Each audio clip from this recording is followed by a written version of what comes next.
All right. Good morning, everyone. Thank you all for being here. I appreciate you. Appreciate our time together. We're going to kick off with the planning department, the most important after all the other ones. No, just kidding. No pressure at all. No pressure. All right, you guys ready to roll? Yes. Let's have some fun. All right, here we go. Every year, everybody wants to know how much have we grown. Of course, we remember last year we had a little disagreement with the state and Department of Demography. I did go back and double check.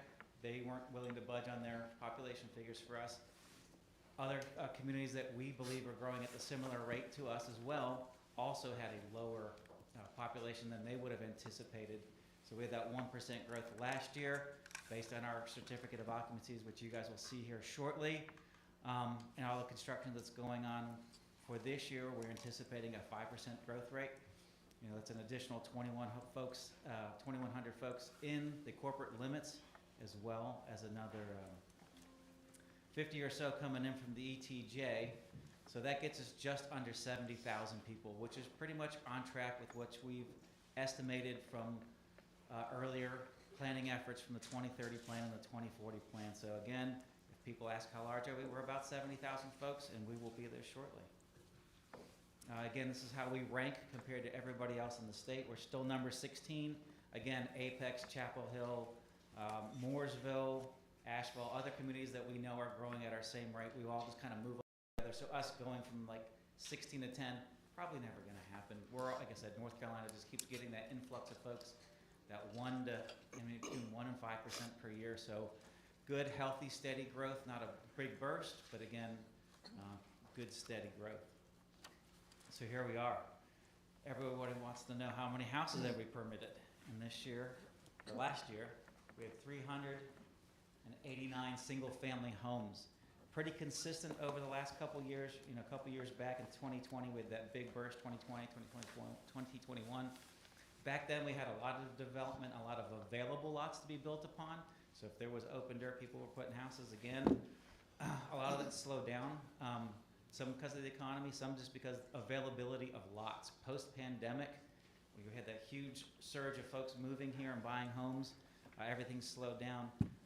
What I predict will probably happen this year, partly due to hurricane relief efforts, is a lot of grading companies have moved over out west to help with those relief efforts. So getting those corporations and those companies in here to help develop and turn the dirt to get the houses built, I'm just going to say might see a small dip. Also, if those folks are here, we're probably going to see a bump in prices because, again, there'll be incentives for them to go help do the repair work for all the infrastructure and the things out west. So we'll still be healthy, we'll still be growing, but I would not be surprised if we dip down to about 300 lots this year. Don't know. We'll see as permitting goes throughout the year, just a prediction. Something that's really interesting that I've never seen in the 20 years we've been here is the number of multifamily homes permitted last year. As you guys know, we always track what's approved and available. We had a large bump in multifamily. Part of those is also from how multifamilies tracked. The Hamlet project down on Old Statesville Road near the Whitener Nursery, that is a single-family for-rent subdivision, but because of building code, that's permitted as multifamily. And you'll see some numbers here in just a minute about non-residential activity. Again, multifamily is permitted as non-residential just because of the construction style and building codes. But we had the Arden development that opened up. Hambright Junction's under construction. The Hamlet we just spoke of. Solis up at Birkdale where the driving range used to be, that's under construction. Everybody knows Sam Fur on the corner of Sam Fur Road and 115 is under construction. The Stumptown project from Northwood Raven, that's up and running. Vermilion Village is very active. And we've got some other developments wrapping up in Brighton. So we had a lot of multifamily get permitted last year.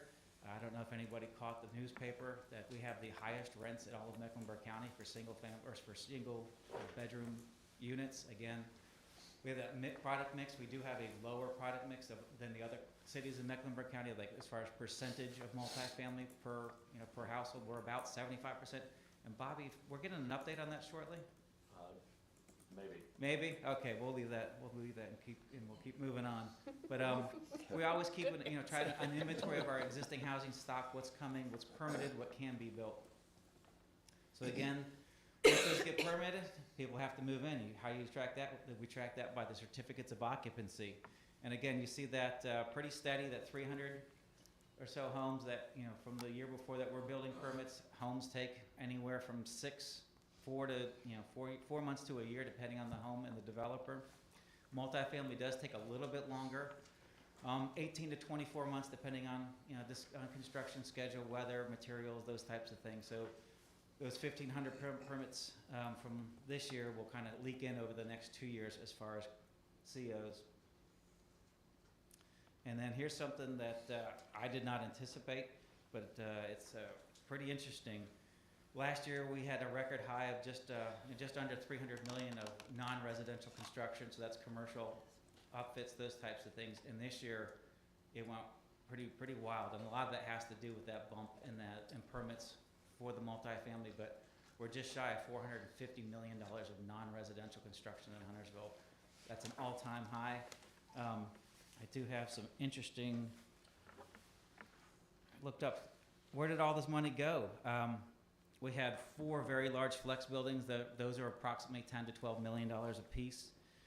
With some interesting upfits as well over at Birkdale, North Italia. That was about $4 million. Burton's Grill across the street.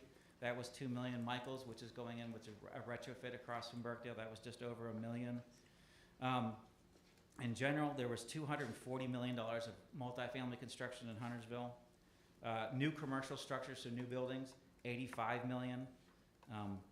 To power all those things, there's a lot of utility upgrades. So last year, I've never seen this high. It was $18 million in infrastructure and utility upgrades, gas lines, power lines, all those types of things.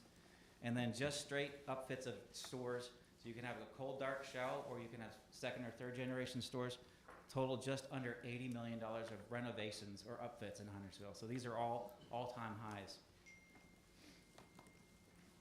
Again, here's our boundaries. We did have a few annexations last year. Our corporate limits keep growing, so right now we're just under 43 square miles of corporate and roughly 20 square miles of our ETJ. Here's our zoning map. We didn't have too many large rezonings last year. We do have quite a few coming up this year. We do have copies of these. If you guys want some hard copies, Brad and I can hand those out for you. Anybody have any questions about zonings or anything? Okay. Feel free to ask questions. I know it's early. But here's an interesting breakdown of how we are. This lists all of our zoning districts, and as you can see, we're still primarily a residential community. We have 82% of our land is zoned for residential uses. We have the legacy general residential, neighborhood residential, which is probably our most intense. Rural, that's still our largest group. Almost 40% of our land's zoned rural. The TNDs are coming along a little bit as projects, as the town matures and becomes a little more dense. And then again, 20% transitional residential, and that's that in between the rural and the inside of town. And that's, again, about 18% of our land, and that allows for like 1.5 homes per acre. You can also have churches, schools, those types of uses in that zoning district. Here's our approved development map. Shows where all the subdivisions and major features in our town. We've got large areas of, you can see that green area, that's all protected land on the west side. A lot of that has to do to protect the rivers and our drinking waters. We do have the large conservation area on the east side of town as well. Again, we have our 2040 plan, and we had our 2030 plan before that showed to keep most of that intensity in that I-77, 21, 115 corridor. And as you can see from this map, that's where that growth is going.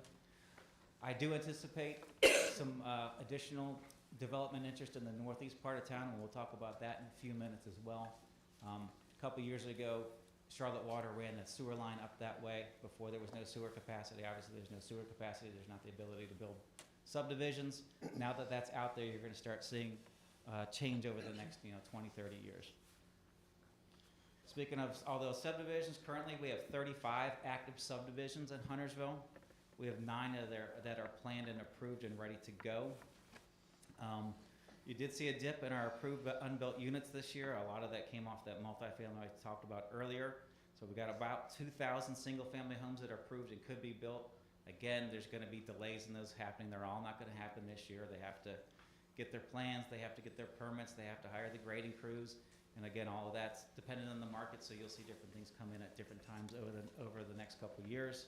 About 250 townhomes, and then we've got just about 3,000 multifamily left. About 1,000, that's still legacy in the Brighton development. We are talking to some folks about putting a couple other developments inside Brighton, so you'll see that number probably get drawn down over the next 5 or 6 years. Long range, here we go. We've got a lot of stuff going on this year. Let me grab some notes. We've got the Pottstown plan. That's actively occurring right now. We had our first meeting last week. We had some great attendance, wonderful input from the community and their neighbors. So that was really, really fun. There's a lot of sub-projects inside that. You know, we've got the Waymer Park, we've got the Torrance Lido School, we've got different churches. So there's a lot of activity there. We're going to keep reaching out to the community and getting input over the next couple months.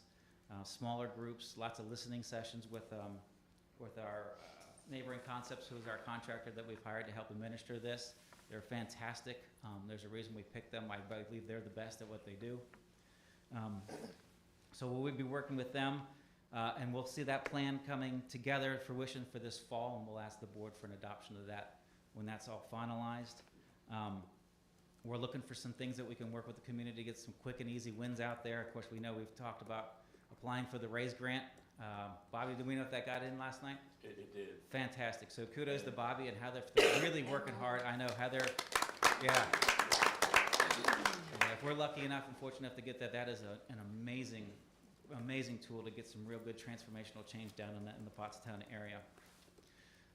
David, Pete, and Bobby are leading up this downtown stormwater analysis along with Kevin and Steven. Downtown hasn't seen a lot of action in a while, and as we know, as we keep growing, we need to figure out where our water is and where it's going and how does it get there. So we've hired a contractor. David's out there negotiating the contract right now. We will be spending a lot of time, it's a long period of time because there's a lot of field work that's involved, but going out and finding where all our pipes are, where all our inlets are, figuring out how the stormwater acts, which ditches are in good shape, which ones are not in good shape, what do we need to do, get a game plan to get those things up to snuff. So that's going to take a long time, which will then set up a second part of this project that we'll probably keep looking for more grant money and some assistance from y'all. And that second part would be the actual physical analysis of all. It's a lot of modeling and those types of things to make sure we're creating the downtown stormwater network to handle future growth as well. And ultimately ending up in some regional stormwater ponds that we want to amenitize and make those things assets to the community as opposed to just, you know, muddy ponds that you kind of hide out in the back. Now, we wouldn't want to make these to park-like settings and those types of things. So that's the downtown stormwater analysis. And next up, I want to talk about. Ron. Yes. Is the downtown analysis going to be the full, like, quarter mile, like, circle? We are working what is defined as downtown. It's really interesting because we have the high points actually in the heart of downtown, right next to the town hall at the intersection there, and everything kind of falls away in each quadrant. So we're going to kind of have to chase these systems out to where they end, and we'll have to make an educated decision with, you know, Kevin, Steven, and our contractor that we hire. Say, all right, we need to just stop our analysis here. Because you can continue to chase these things out to the Catawba River, out to the mountain. You can chase them out till they stop.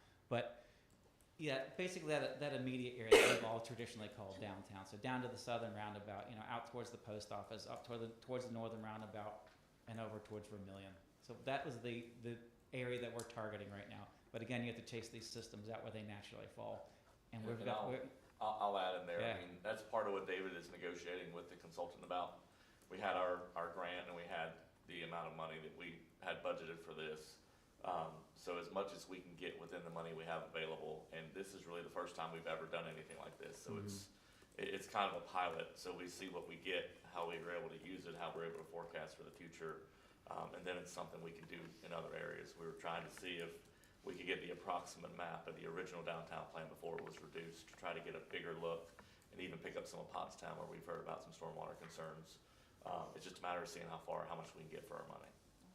Yeah, absolutely. And like Bobby said, this will kind of be a blueprint. You know, once we get this going, we'll probably look and see how this goes. I personally, before I came to the town of Huntersville, I've worked on these projects before as part of the private sector, and it's good to know what you have, where all your assets are. We love Kevin. He knows where all these things are in his head, but everybody else needs to know where these things are too, because one day, he may not, he may have to retire. And it's good to get these things. We'll put them in databases. They'll be in GIS. You'll be able to update them. So if those guys go out there and take a 36-inch pipe out, then put in a 48-inch pipe, that will all be tracked in that database. So you'll know, what assets you have, where they are, and how much capacity they can handle. So it's good. Like Bobby said, we'll get this as kind of like the, I don't know what you want to call it. This is our first endeavor into something like this, and then we'll probably chase this thing around town into other areas of town. So we'll have to do more asset management and asset infrastructure programs around town. Yeah, the good and bad of this is, one of our early meetings, they're like, well, how much, underground pipe do you have? Like, we gotta map all that pipe. It's like, we don't have any, you don't have to map any of it. Some of that stuff's very expensive, so we got a lot of ditch banks that aren't necessarily working like they were intended to. So Right. that's a little cheaper, a little less intensive to evaluate, so. Yep. Yeah, and as you get into that, of course, the downtown's our oldest area of town, and we get into some, what I'd say, middle-aged areas. We do have some pipes. They'll run cameras down these things to check out, what's the quality of them, what needs to get replaced. Measure the inverts. How, is the pipe still at the same angle it was supposed to be in? Is it too steep? Is it too flat? You can go on and on and on with this. It will be a very robust database and program at the end. And it never stops. It just continues as far as maintenance. So that's that one. Any other questions about that? Okay, then let's move on to the really mislabeled small area plan, or really we should probably like a quadrant plan or an area plan for Northeast Huntersville. It's really the last frontier of large undeveloped tracts in Huntersville, and we need to take those. We want to do a study, so you'll see that in my budget proposal coming up. Going from the high-level 2040 plan, we've got shades and colors, taking it down to that next level. What do we want for finer land uses? What's available to be built? What's not available to be built? Where are roads needed? Where are trails needed? How do we transition from 1 unit an acre to 4 units an acre? I don't know. Do we want 4 units an acre? We're gonna get input from you guys as well as the community. So there'll be a lot of public engagement in that. I'm actually going to flip the slides real quick and then come back. You can see the idea would be, is to study this northeast area. You can see where the colored areas where we have existing small area plans, and then you see where the white is. Those are areas that have never really been studied or don't have that next level. So I would propose that we spend some time and some money and explore this area, understand what's going to happen with the corridor along 73, when that highway's widened in the next couple of years. What implications does that have? What access do we have from that? What land uses should go in here? Interesting, the area in pink up there, that was never adopted. That was an accepted plan. And if you take a look at all these plans that are up in that area, you've got 1998, 2012, 2008. We've got some older, part of the downtown plan kind of sneaks in there, so we wouldn't re-study that area. We just integrate what we just took time and money to work on. But those plans they've got some length in them. They're a little bit old. It's time to update those things, some of those ideas, some of those concepts. We've got better ideas of what folks want, need, what kind of services. We can study, potential areas for the parks that Michael and Chief Detoli talked about for their fire station. We can add all those things in there and say, all right, what's left? What do we want to do with that land? What's best for for the town and our residents? So I'm going to put that in the budget for a proposed project for next year. And then we're going to work on completing the parking study and recommend some text amendments and uses and policies from that. That's something we're doing in-house. David Pete and Francis is on our team. Francis Tucker, who leads our GIS department. They've been going out and they've been walking the streets and counting how many parking spots we have in each parcel. Are they public? Are they private? So they're going and just evaluating what kind of parking do we have downtown. Surprisingly, when I've got some rough numbers from there's more parking than you think we have downtown. Where it's located may not be the best. So what do we do? I know there's folks talking about us eliminating parking in downtown, the requirement for that. We're not there yet. We're not ready to say that's where we believe in our best professional judgment, that's the best choice for us. We're going to continue to evaluate and see where these parking spaces are, how can they be utilized? Do we need to partner with the church? Do we need to partner with the schools? Do we need to partner with private landowners for some shared use agreements as we grow and mature as a community? We'll know a lot more with the Red Line, come November this year. Red Line comes, yeah, they're gonna want, how many parking spaces does Cats need or want for that? They're updating their study right now. That's gonna come online late March, April time, so we'll know downtown Huntersville, Cats is projecting you need 250 parking spaces. Where do those go? So new townhouse coming online this year. So we've got a lot of things, a lot of dynamic parts moving. So again, there's nothing, we don't have a preset idea. This is what we're trying to achieve. We're gonna study it all and find out what's best for Huntersville and how we can utilize the assets we have, minimize costs, minimize impacts, and just get a good plan to say, okay, as anything you do in life, I've got my 5-year plan, my 10-year plan, my 20-year plan, and what are my goals and how do I get there? So it will look a lot different than I think people imagine, but again, we're gonna come up with an idea and we'll bring that before you guys sometime later this year. And again, back to this map, you can see the different quadrants. The goal from the planning department was to be to study that northeast part first, probably update the southeast, and then eventually study the northwest and then the southwest being the least likely to get studied anytime soon because we do have all those watersheds and all the protected areas there. That's the area of town that's going to grow the least, in the near future.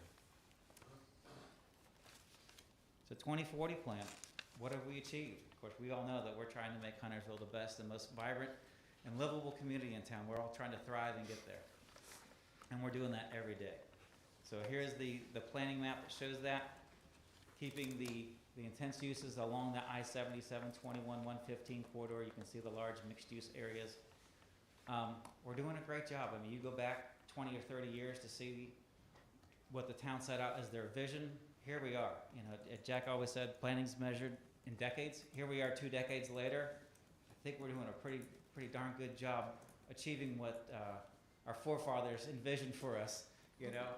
We do have some changes. Down along the Beatties Ford Road corridor, there was supposed to be a shopping center up there back in 2006, 2007 that was zoned and approved. That's no longer there. Now we've got county land. Mr. Phillips sold his land to the county, and that's going to be a great park. Down towards here, towards the Tanners Creek subdivision, there was an approved grocery store. That has gone away. Now we've got the active adult community coming along in that area. The only activity node down there is down at Beatties Ford Road, and we've seen some activity down there. We've got the Oak Grove Hills subdivision. We have the family entertainment facility that they're slowly moving forward with their project. We've got some other interests from other groups. Mosaic had the subsidized housing or the affordable housing in it for the folks that were down there. Seeing some traction on that lately. So that's picking up. So as we continue to go through this thing, with the 2040 plan and thinking about, we have to start now thinking about the 2050 plan. Here we are. We're several years into this, so we're in the planning department. We've got our giant board in there. We have goals and ideas. Are we meeting them? Where are we? Are we check boxes or not? One of those that popped up for this year is start thinking about when do we want to actually start and dig in for the 2050. So we will see how that goes. So again, that Beatties Ford Road corridor changes, so we'll make some changes in the 2050 plan. We had some goals along Prosperity Church Road. At one point in time, there was a node there that Bowman Development had approved, and of course that has gone back to rural due to different changes in the economy and different land ownerships. So we got to update these things. We do see the new Publix in that area up there growing rapidly. Up at that Huntersville East, now it's North Creek, and we've got a lot of interest down here towards Charlotte at the end of that road.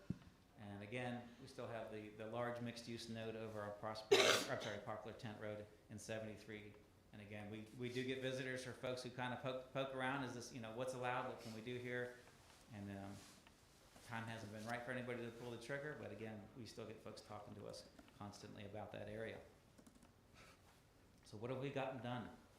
We go down our list of our action plan here. We are working on that small area plan again for that northeast area of town.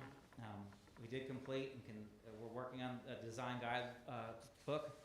Shout out to Brad. He took that on himself. That was one of the first projects he picked up when he came back on staff with us. So kudos to you. He's done a fantastic job. That's available online, and we'll send out a link to everybody.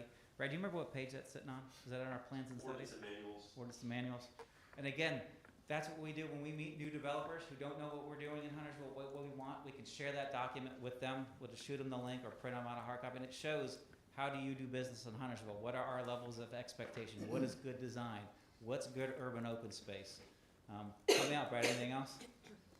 Yes, I mean, it's a form-based code, right? We have a zoning ordinance, it's a form-based code that's a little bit different. And so it breaks down land uses versus building types versus form. Then how do you integrate those two? And then what does that mean?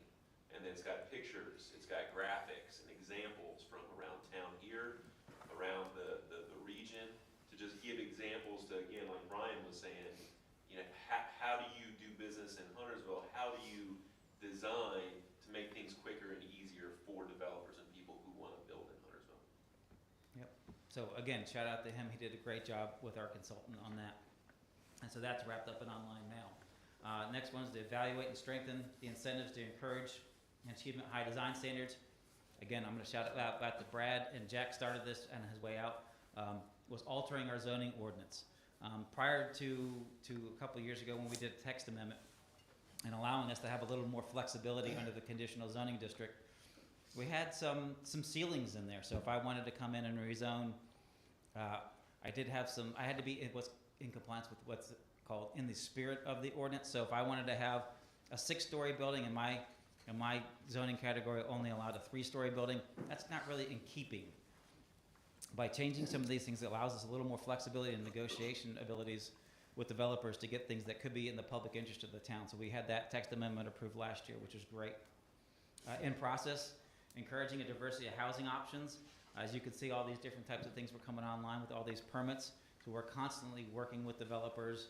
And we're going to utilize that tool. You'll see in the next couple of months, we're going to have some interesting rezonings coming up, or some folks are going to be asking for some exceptions. Because they're going to ask for an exception, they're going to offer obtainable housing. They offer a mixture of these types of things we haven't seen in this market before.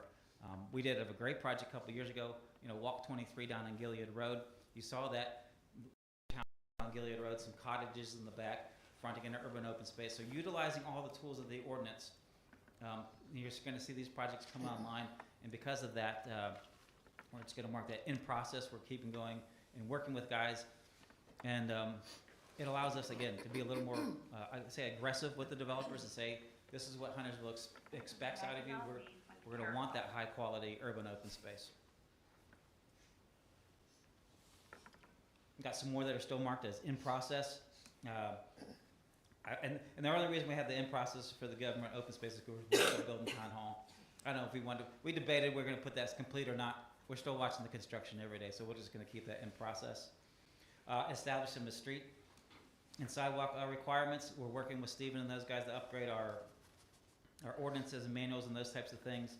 I will be putting in a request later. We'll talk about that, about some design and incentives for downtown streets and how we're going to study those things. And then, of course, we're very active. Michael talked about earlier about all the greenway projects we're involved in town. We had a number of those. It's very exciting to see those come online. I know my son asked me, when am I going to be able to ride my bike from our house to Burkdale? And I keep telling him, he's like, so I'll be able to drive by that? And I said, you're 14 and a half, you're getting your permit soon, so yeah, so as soon as you're about able to drive, but yeah, you'll be able to ride your bike. He likes to exercise, so we'll have some good fun days. We can ride up there, have some lunch, and get back and watch the game and different things. And again, we're always in process of updating and supporting the public arts and those committees. Shout out to Michael and his guys putting the art on the greenway. I thought that was fantastic. I know I personally have enjoyed that, and I've been able to tell that to other folks and actually use that as some inspiration for some other folks in their urban open spaces and their designs. What can they do? And say, like, this is what we're doing. What can you do to top us? Which is fantastic. Updating the downtown small area plan. Obviously, we did that a couple years ago, so that's now checked off as done. As part of the EOS 1.1 and 2.2, enhance an open space design criteria. We're going to take that design manual that Brad had, and we're going to take those ideas and those concepts to the next level. We're going to be working on some text amendments that more clearly define how our urban open spaces are to be utilized and how they should be designed, what elements should be in there. So we don't want just our places just to be, somewhere where you just walk your dog. We want folks there interacting, being healthy, and again, creating a great community And that takes time and effort on our end. If we upped our design standards and our ordinance requirements, that's gonna make those developers pay more attention to that. They always love to do just the minimum sometimes just to get by. I check that box, I can go on to the next thing, but we're gonna say we're gonna raise those standards in that box. So sometime this year, we're gonna have a little bit of rewrite for some of our urban open spaces and green spaces in our zoning ordinance for that. Again, another shout out to Brad. He's done a fantastic job updating our tree guidelines. That was something that has needed to be done as our climate changes and as our town matures. We always have a good, healthy debate with Public Works and Engineering about street trees. Admitted, a long time ago, we were putting too big of a tree and too small of a planting strip. So now we've got things that are more right-sized. But those things happened 20 years ago. It does take 20 years for those trees to mature. We're gonna try to correct those. So what happens if my tree is too big for the planting strip and the tree's gotta get removed with removing water lines? We're gonna make sure if that tree does have to get removed, you're gonna put it back with the right tree. Something with deeper roots that don't spread out. Come up with different design ideas, how to design sidewalks. There's a number of things that you can do with root bridges and all kinds of different things. So we wanna make those part of our ordinance. We wanna make those standard. Those aren't gonna be asks, they're gonna be, you have to do this. It will save us and everybody a lot more money moving forward. Again, those things take decades to show up, unfortunately, but we're working on those things right now. Ryan, I had a question. Sure. On street trees, Mhm. and we talk about that a lot, but I've been curious in the tree save areas Mhm. around town, especially the ones that are, part of developments or Yes. things like that.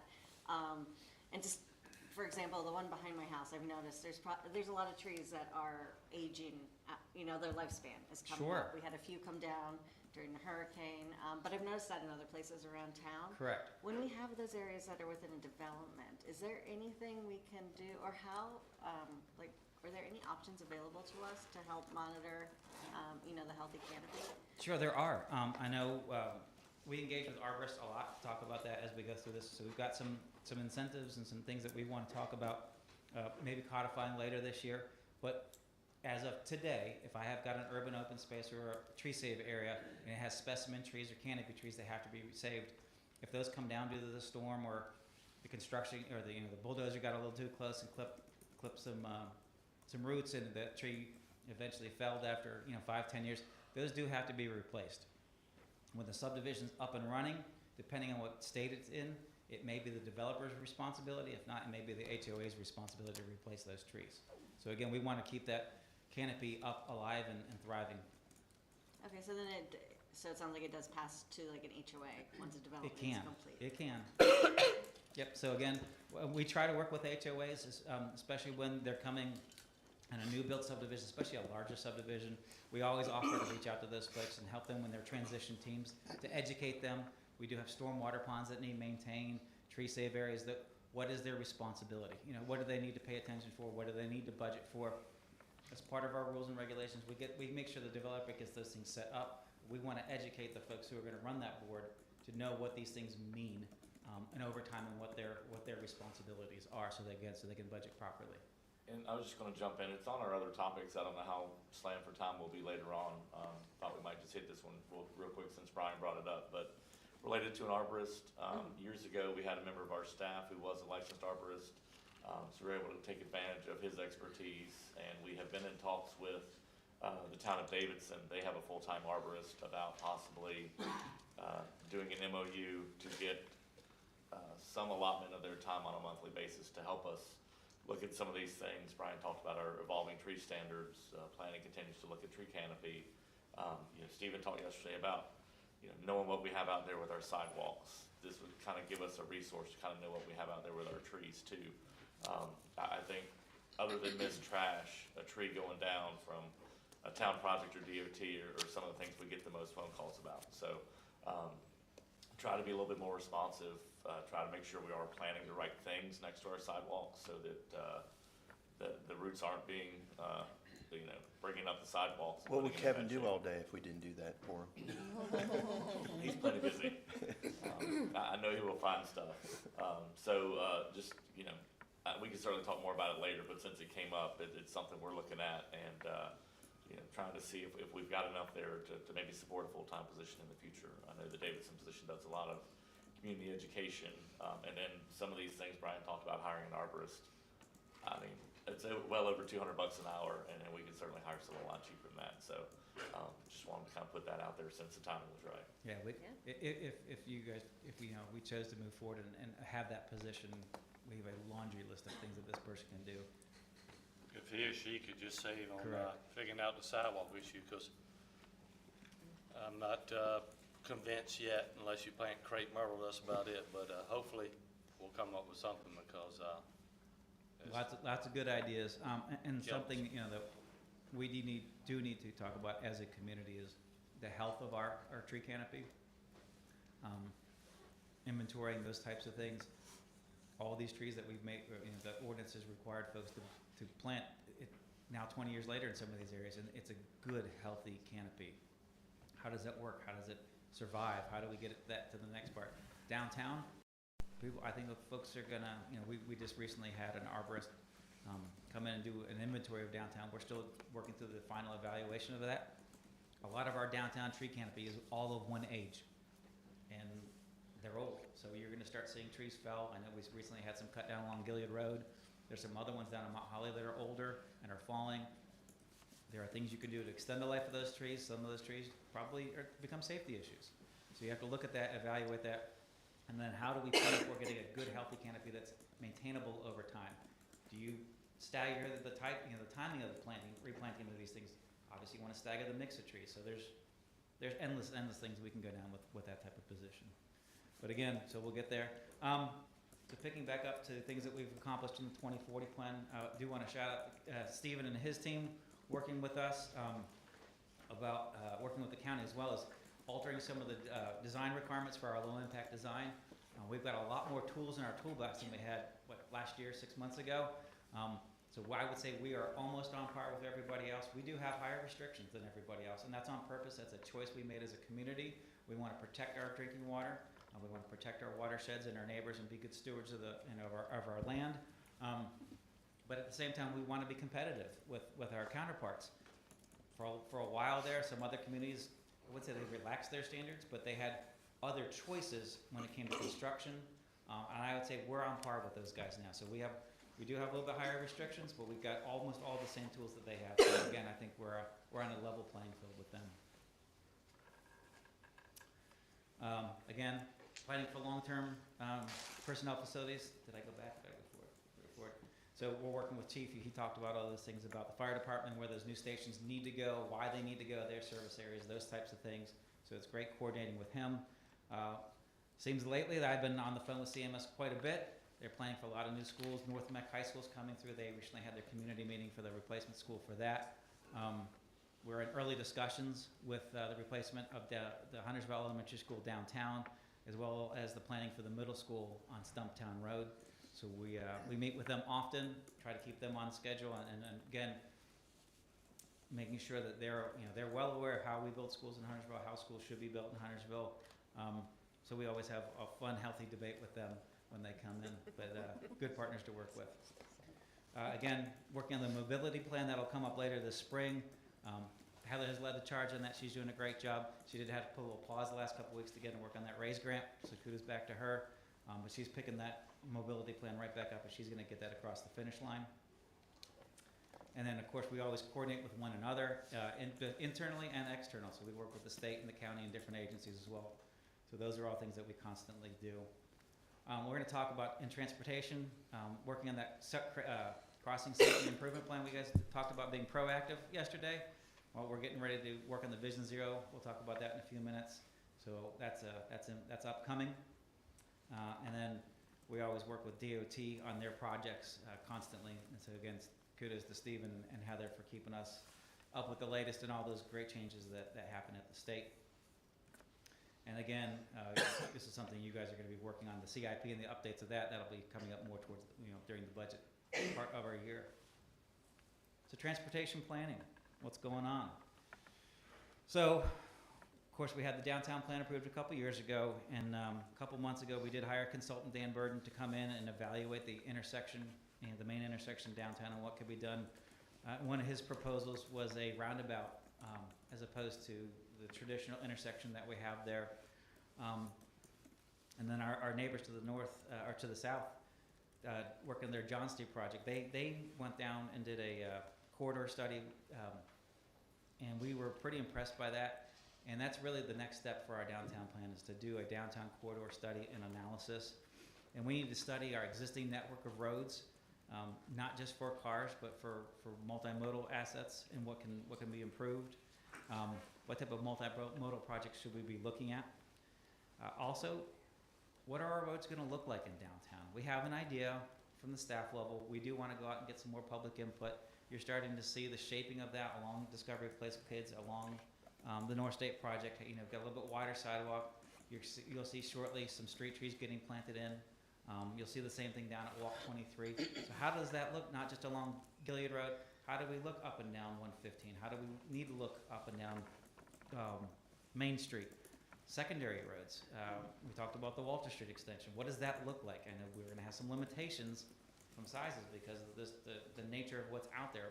What can we do to make it functional, safe, and aesthetically pleasing for folks? You know, how can folks walk down there? So we need to get everything designed for correct speeds, correct lane widths, those types of things. Again, we're gonna further the study about the roundabout, that's near town center. And then we wanna work with Stephen and his team in engineering, so when we go and do this and we get the modeling for downtown and where these roads need to go and what upgrades we need to do, we're gonna work with the folks at Carpo and get a good sub-area travel demand model set up so we know how to best suit Huntersville and plan for the future and best spend our money. So that's the first one. And then we have the Voon Roof. That was very exciting. We had great public input from that. I was very pleased. Luckily, we had fantastic weather, good public participation. It's still out there, and it still looks pretty good a couple months later just for some folks running over to Home Depot or Lowe's and getting some paint and putting it out there. So that was a fun project. We are just wrapping up getting our final report from our consultant. The shred, again, like I said, had great attendance and good inputs from the neighbors and the business owners. We're gonna do what's called we'll propose what's called a near-term tactical urbanist plan for that whole street. So from Huntersville Concord Road all the way down the Greenway, what could that look like? So we'll get some design ideas for that in the budget. There will be some opportunities to go for grants to pay for that as well. So we'll have like an interim project. Obviously, we can't do everything that the project calls for. We're not changing where the pipes go. There are no pipes. So how do we move the stormwater? We're not burying the power lines. That's all later down the road. But as part of that plan, we'll get some cost estimates for that interim phase and then the ultimate phase. What did we do? Pavers, moving water, burying power lines. What is all of that gonna cost to implement that Voon Roof plan? So we'll have that for you guys shortly. And then grant opportunities. Heather, Tracy, and all of our staff are always out there looking for great grant opportunities to achieve our multimodal efforts that are in our bicycle and greenway plan and our downtown plan and the 2040 plan. We did receive a grant for a planning grant for the Vision Zero Safety Action Plan. So Heather's gonna be heading that up. So we need to finalize our scope on that. We'll be going out for an RFP here in the spring. We'll need to get an advisory committee. That'll be fire, police, public works, engineering. We'll get the hospitals involved, other major employers, and some key business leaders in our community. So that will be coming up this spring. And then finally, we're working with CRTPO on updating P7 and the MTP plans. It's in its draft form right now.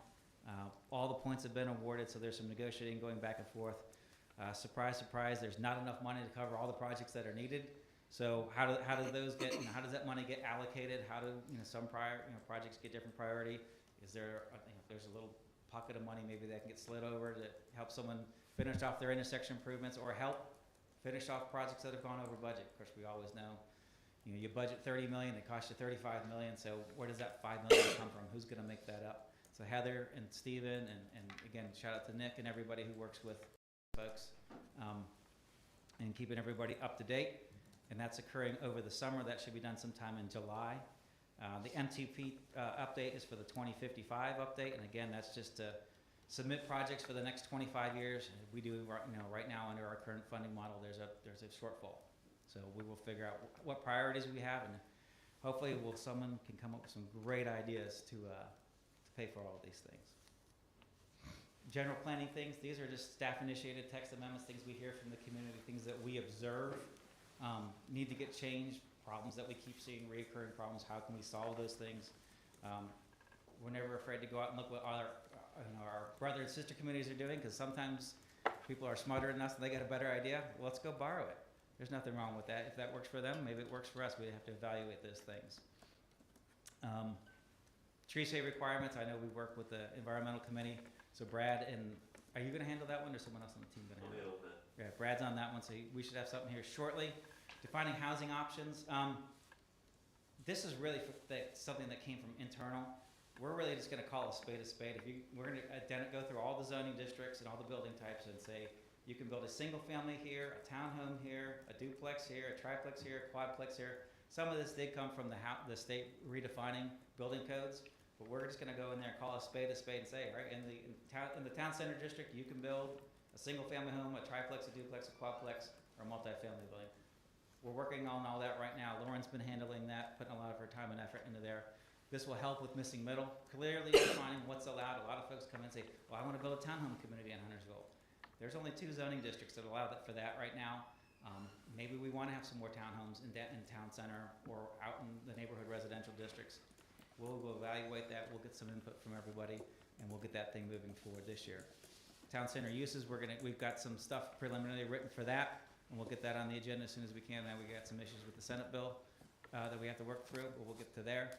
And then, given some incidents that happened last year and folks' expectations of what buffers are and where buffers should be, we want to take a step back and really reevaluate buffers, berms, tree requirements, opaque, semi-opaque, and go back and really clean up and clarify that. Right-size these things. We all know there's a lot of things you can do with different types of vegetation. You can do with fencing, give folks some options. So we want to make sure that we're good stewards of our land, and we're able to help protect existing housing stocks and those types of things. So that's something that's probably going to come a little bit later this year, but that is something we're going to work on as the staff. And then I'm also here to answer any questions that you guys might have about stuff, questions that you might have. I know we got a lot of things going on in town. Okay, I have one more. Sure. And it was on one of the previous slides with Yeah. the downtown master plan. And one thing that it wasn't highlighted, stream restoration. Stream restoration, yes. I'm just curious if there's anything happening in that area.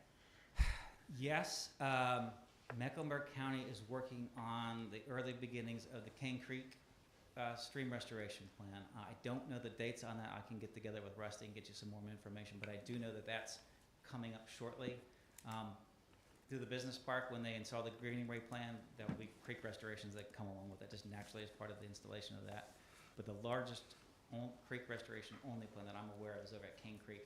So that's something we probably need to be together with the greenway folks and make sure when they're doing that restoration, we get that set up for the eventual installation of a greenway as well.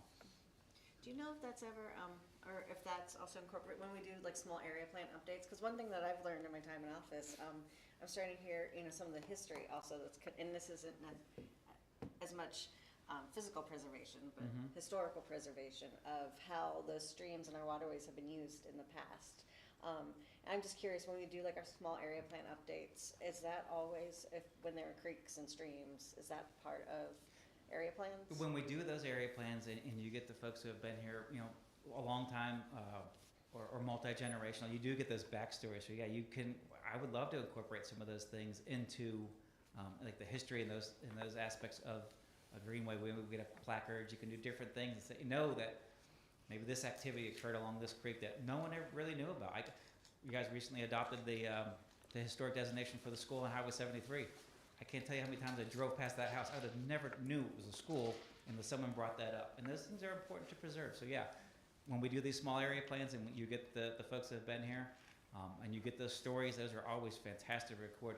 We're going to do that with the Pottstown group. I mean, the stories and the things that I've heard just even over the short interactions I've had with folks are amazing to hear. Miss Wynn and Miss Caldwell and the stories of the families. Someone gave us I think Sean Caldwell gave us a long history of house by house, who was there, from what generation, what era.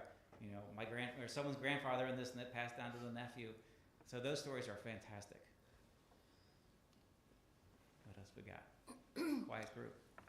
We get a lot of feedback about, like, don't allow this to be developed here because the infrastructure isn't ready Mhm. for it. Can you, just for everybody, speak to like the limitations of that, of how the Sure. state of North Carolina Yeah, does and infrastructure? I will be a little conservative on this. But yes, there are property rights in North Carolina. If you have a property that is zoned by right, and we have our zoning ordinance and subdivision ordinances, if you meet all of the rules and regulations in there, we as a town have to issue permits for that type of building. I know there was controversy a couple of years ago about the 7-Eleven on Statesville, or on Old Statesville Road. That property was zoned highway commercial, that allows for a convenience store. We had to issue the permits. Where we do have opportunities and more input and more power is when you come in for conditional rezonings. You know, we had that text amendment 2 years ago, or a year and a half ago, that gives us some more power to negotiate. Maybe we can get more things for the community, higher levels of design, things that are above and beyond the ordinance requirements.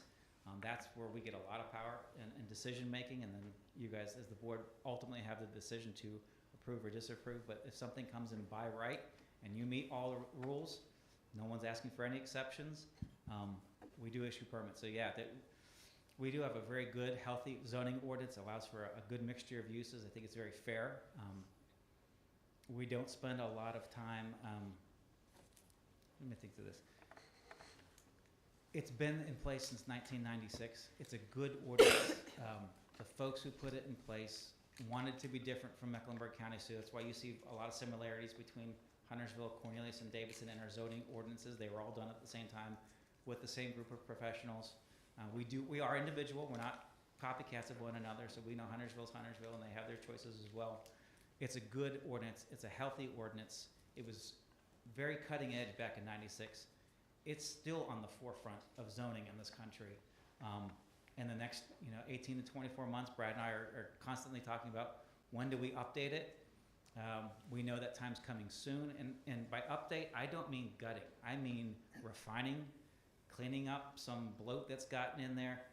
The buffer ordinance, for instance, that should be more streamlined. It should be easier for folks to read and understand. I understand where folks call us up and they have questions. Oh, it says this. They're looking at one small snippet. They're not looking back 2 chapters at the other 2 articles that you missed that apply to this.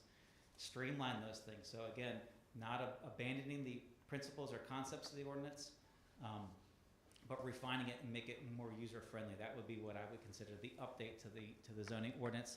And then combining both ordinances together. Currently, we have a subdivision ordinance and a zoning ordinance. Put those together into a UDO. So folks use that term UDO all the time. It's a Unified Development Ordinance. It's just all in one book as opposed to 2 different books. And that also helps up for clarifications, because sometimes I have to start over here and I have to switch books and go find something over here to finish off that story to help folks understand. So those are things that we're looking to do. The ordinance that we have has gotten us the community that we have today. You're starting to see those things really getting developed right now. Kudos to Jack and Bill and all those guys, all of our predecessors, all that hard work they put in. You're seeing the construction now. You're seeing that town come now. And that's kind of where we're at. So that's what I'd say to that question.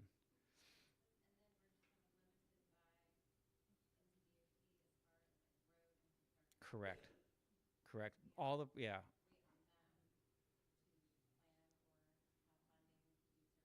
Sure.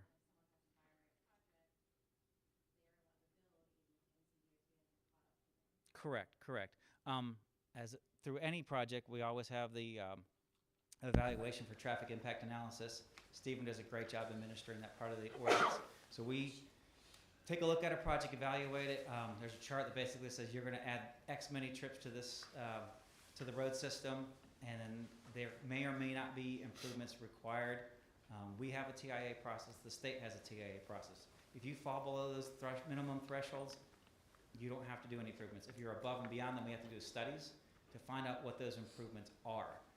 Our criteria for evaluation are a little bit different than DOT. Stephen could speak more highly on that than I can. But we are limited. We do not have impact fees in North Carolina. A lot of other states, Florida, for example, you come in and you build 400 houses, you're writing a check for so many millions of dollars, and that gets passed on to the home buyers.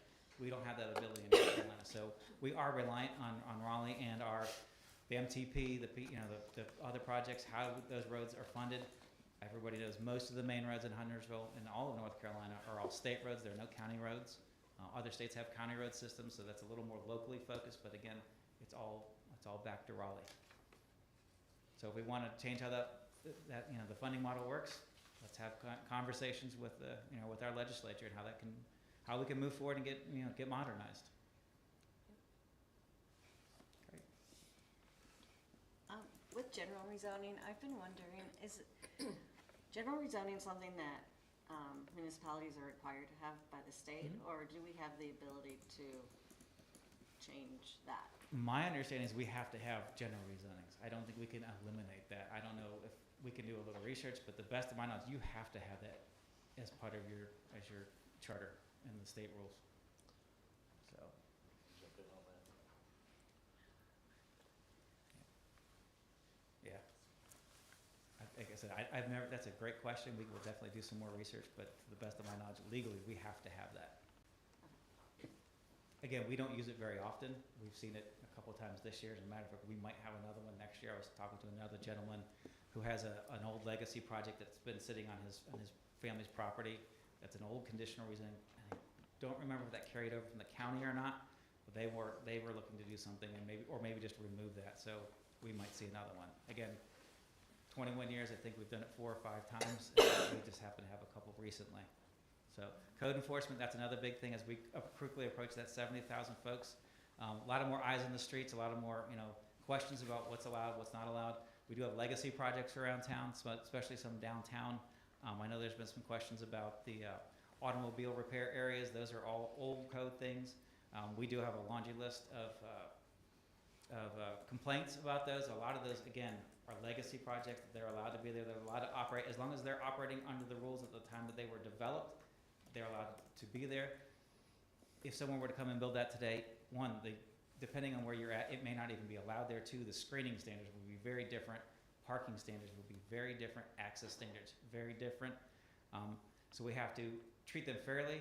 We do monitor them. We do talk to the owners. Recently, I know I was asked how many violations were written. There's about a dozen that were out. But everybody's in compliance right now.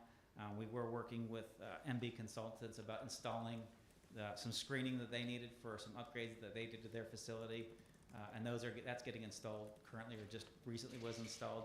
So they should be up to snuff on their site. But I do plan on asking for a person probably mid-year next year when we move over to the new town hall. Ardarius and Claudia do a great job. Claudia focuses on a lot of nuisance, and Ardarius is focused on new construction and permitting and those types of things. There's a lot of work going on. You saw all those permits coming in. Our projects are getting larger and more complicated, and there's only so many hours in the day. I will be asking for someone mid-year to help Ardarius do those larger construction projects. And our violations are getting more complicated. So we need someone to stay on top of those. We talked about someone earlier about staying on top of these things that come in. That violation process is slow and challenging, and you really got to stay on top. In 7 days, I got to send this letter. 10 days after that, I have to send the next letter. I got to follow up. I need to knock on this guy's door. And then sometimes I know we get accused of, you just want to find me. I have no desire to find anybody. What I'm looking for, we're looking for compliance. We want everybody to follow rules, treat your neighbors the way you want to be treated, and keep the community looking nice. So we try to work our best that we can with these folks. We give a lot of verbal warnings. We work with our business owners and our landowners when folks are grass is too high. Things happen to folks. People pass away. There's hardships. There's those types of things. So we always try to partner them with some organizations that may be able to come cut your lawn for you. So Claudia does a great job trying to get those folks all married up together, again, to keep those things down. Fining doesn't really do much for us. We don't get the fine. Some people say, well, you get the money goes to CMS. It doesn't stick with us. So we are looking for compliance when it comes to violations and those types of things. Brian, you suggested CMS is considering a school on Stumptown. Do you know, have they suggested what an ideal timing for that school would be? They have, but it's in my notes, and I don't remember it off the top of my head, but it's sooner than later. So they're in that planning stage now, right-sizing that school for the site on Stumptown that they purchased across from the Methodist Church that was part of the Monteith Park subdivision originally. Do you, just just for clarity, do you or David know if that'll be in Electricity's territory? I'm sorry? Will that be in Electricity's territory? Yes. Very good, David. One more. Sure. So we got a lot going on. We're constantly getting inquiries post-election. There's a little lull during that, when I think as folks were deciding how that was gonna fall out. I've got no less than 30 requests to meet over the next 2 or 3 weeks to see what can my company come build in Huntersville. So we're not slowing down.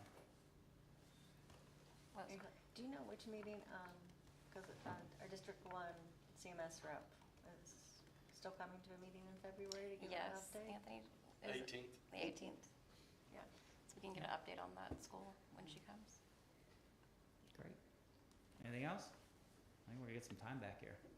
All right, that's it for me. Thank you, Brian. Thank you. Mhm.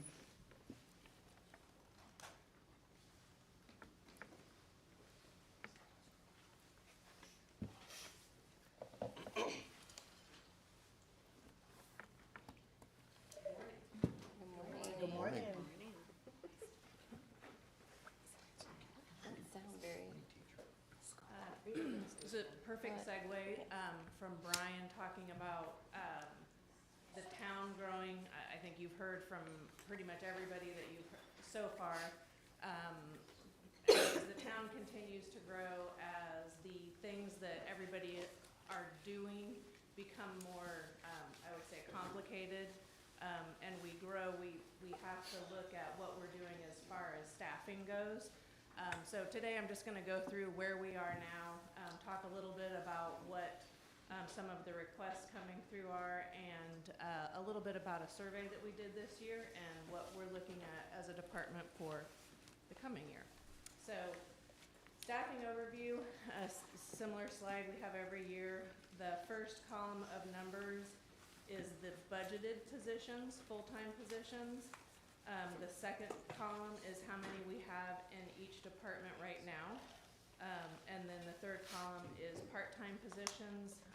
We've talked about this before. The part-time positions aren't necessarily budgeted by position. They're budgeted by budget, by the amount of money you have to spend for the position. So it's not to say that necessarily we will always have 83 positions in the fire department. That just kind of ebbs and flows based on what we have the money to do. Real quick, just to go down the rows, admin right now is fully staffed. Engineering position that Stephen talked about, the right-of-way, that is the vacancy. We actually haven't posted that one yet. We're still working through the details and figuring out what exactly do we need out of that position. Fires full, Parks and Rec, we have a few vacancies, but I think we have requests in for all of the vacancies, or maybe one short. There's gonna be one short, and One another one open because we promoted somebody. Well, yeah. So good news is we do promote, but that always leaves us with some more vacancies there too. Planning right now, fully staffed. Police, Chief Graham talked a little bit about. On the sworn side, we're at 98 out of 116 positions, non-sworn 18 out of 21 positions. Of those, we have requests to hire out to all of the non-sworn positions, and I think we have 2 current for the sworn positions. Public Works, similar to Parks and Rec, we have a lot of requests to hire out, requests to fill the positions right now. So I think, knock on wood, we'll be in good shape with them probably for I think Kevin said it, first time in many years, fully staffed there. So when we look at all of the positions and where we are as far as turnover in the year, right now we're at about 8%. Last year overall we were at 9% turnover.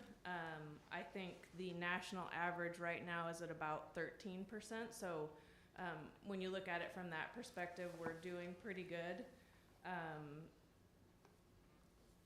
I did add this year the part-time down at the bottom. As you can see, we had in 2024 a lot of new positions, new hires there, going from 43 in 2023 to 62. And then adding all of the part-time fire was a huge bump for us last year. And one thing I'll point out on the part-times, a lot of those are seasonal positions in Parks and Rec. So where it looks like maybe there's a lot of turnover, it's not actually turnover within the part-time positions because it's a hire and term in the same year sometimes with those. Any questions on this one?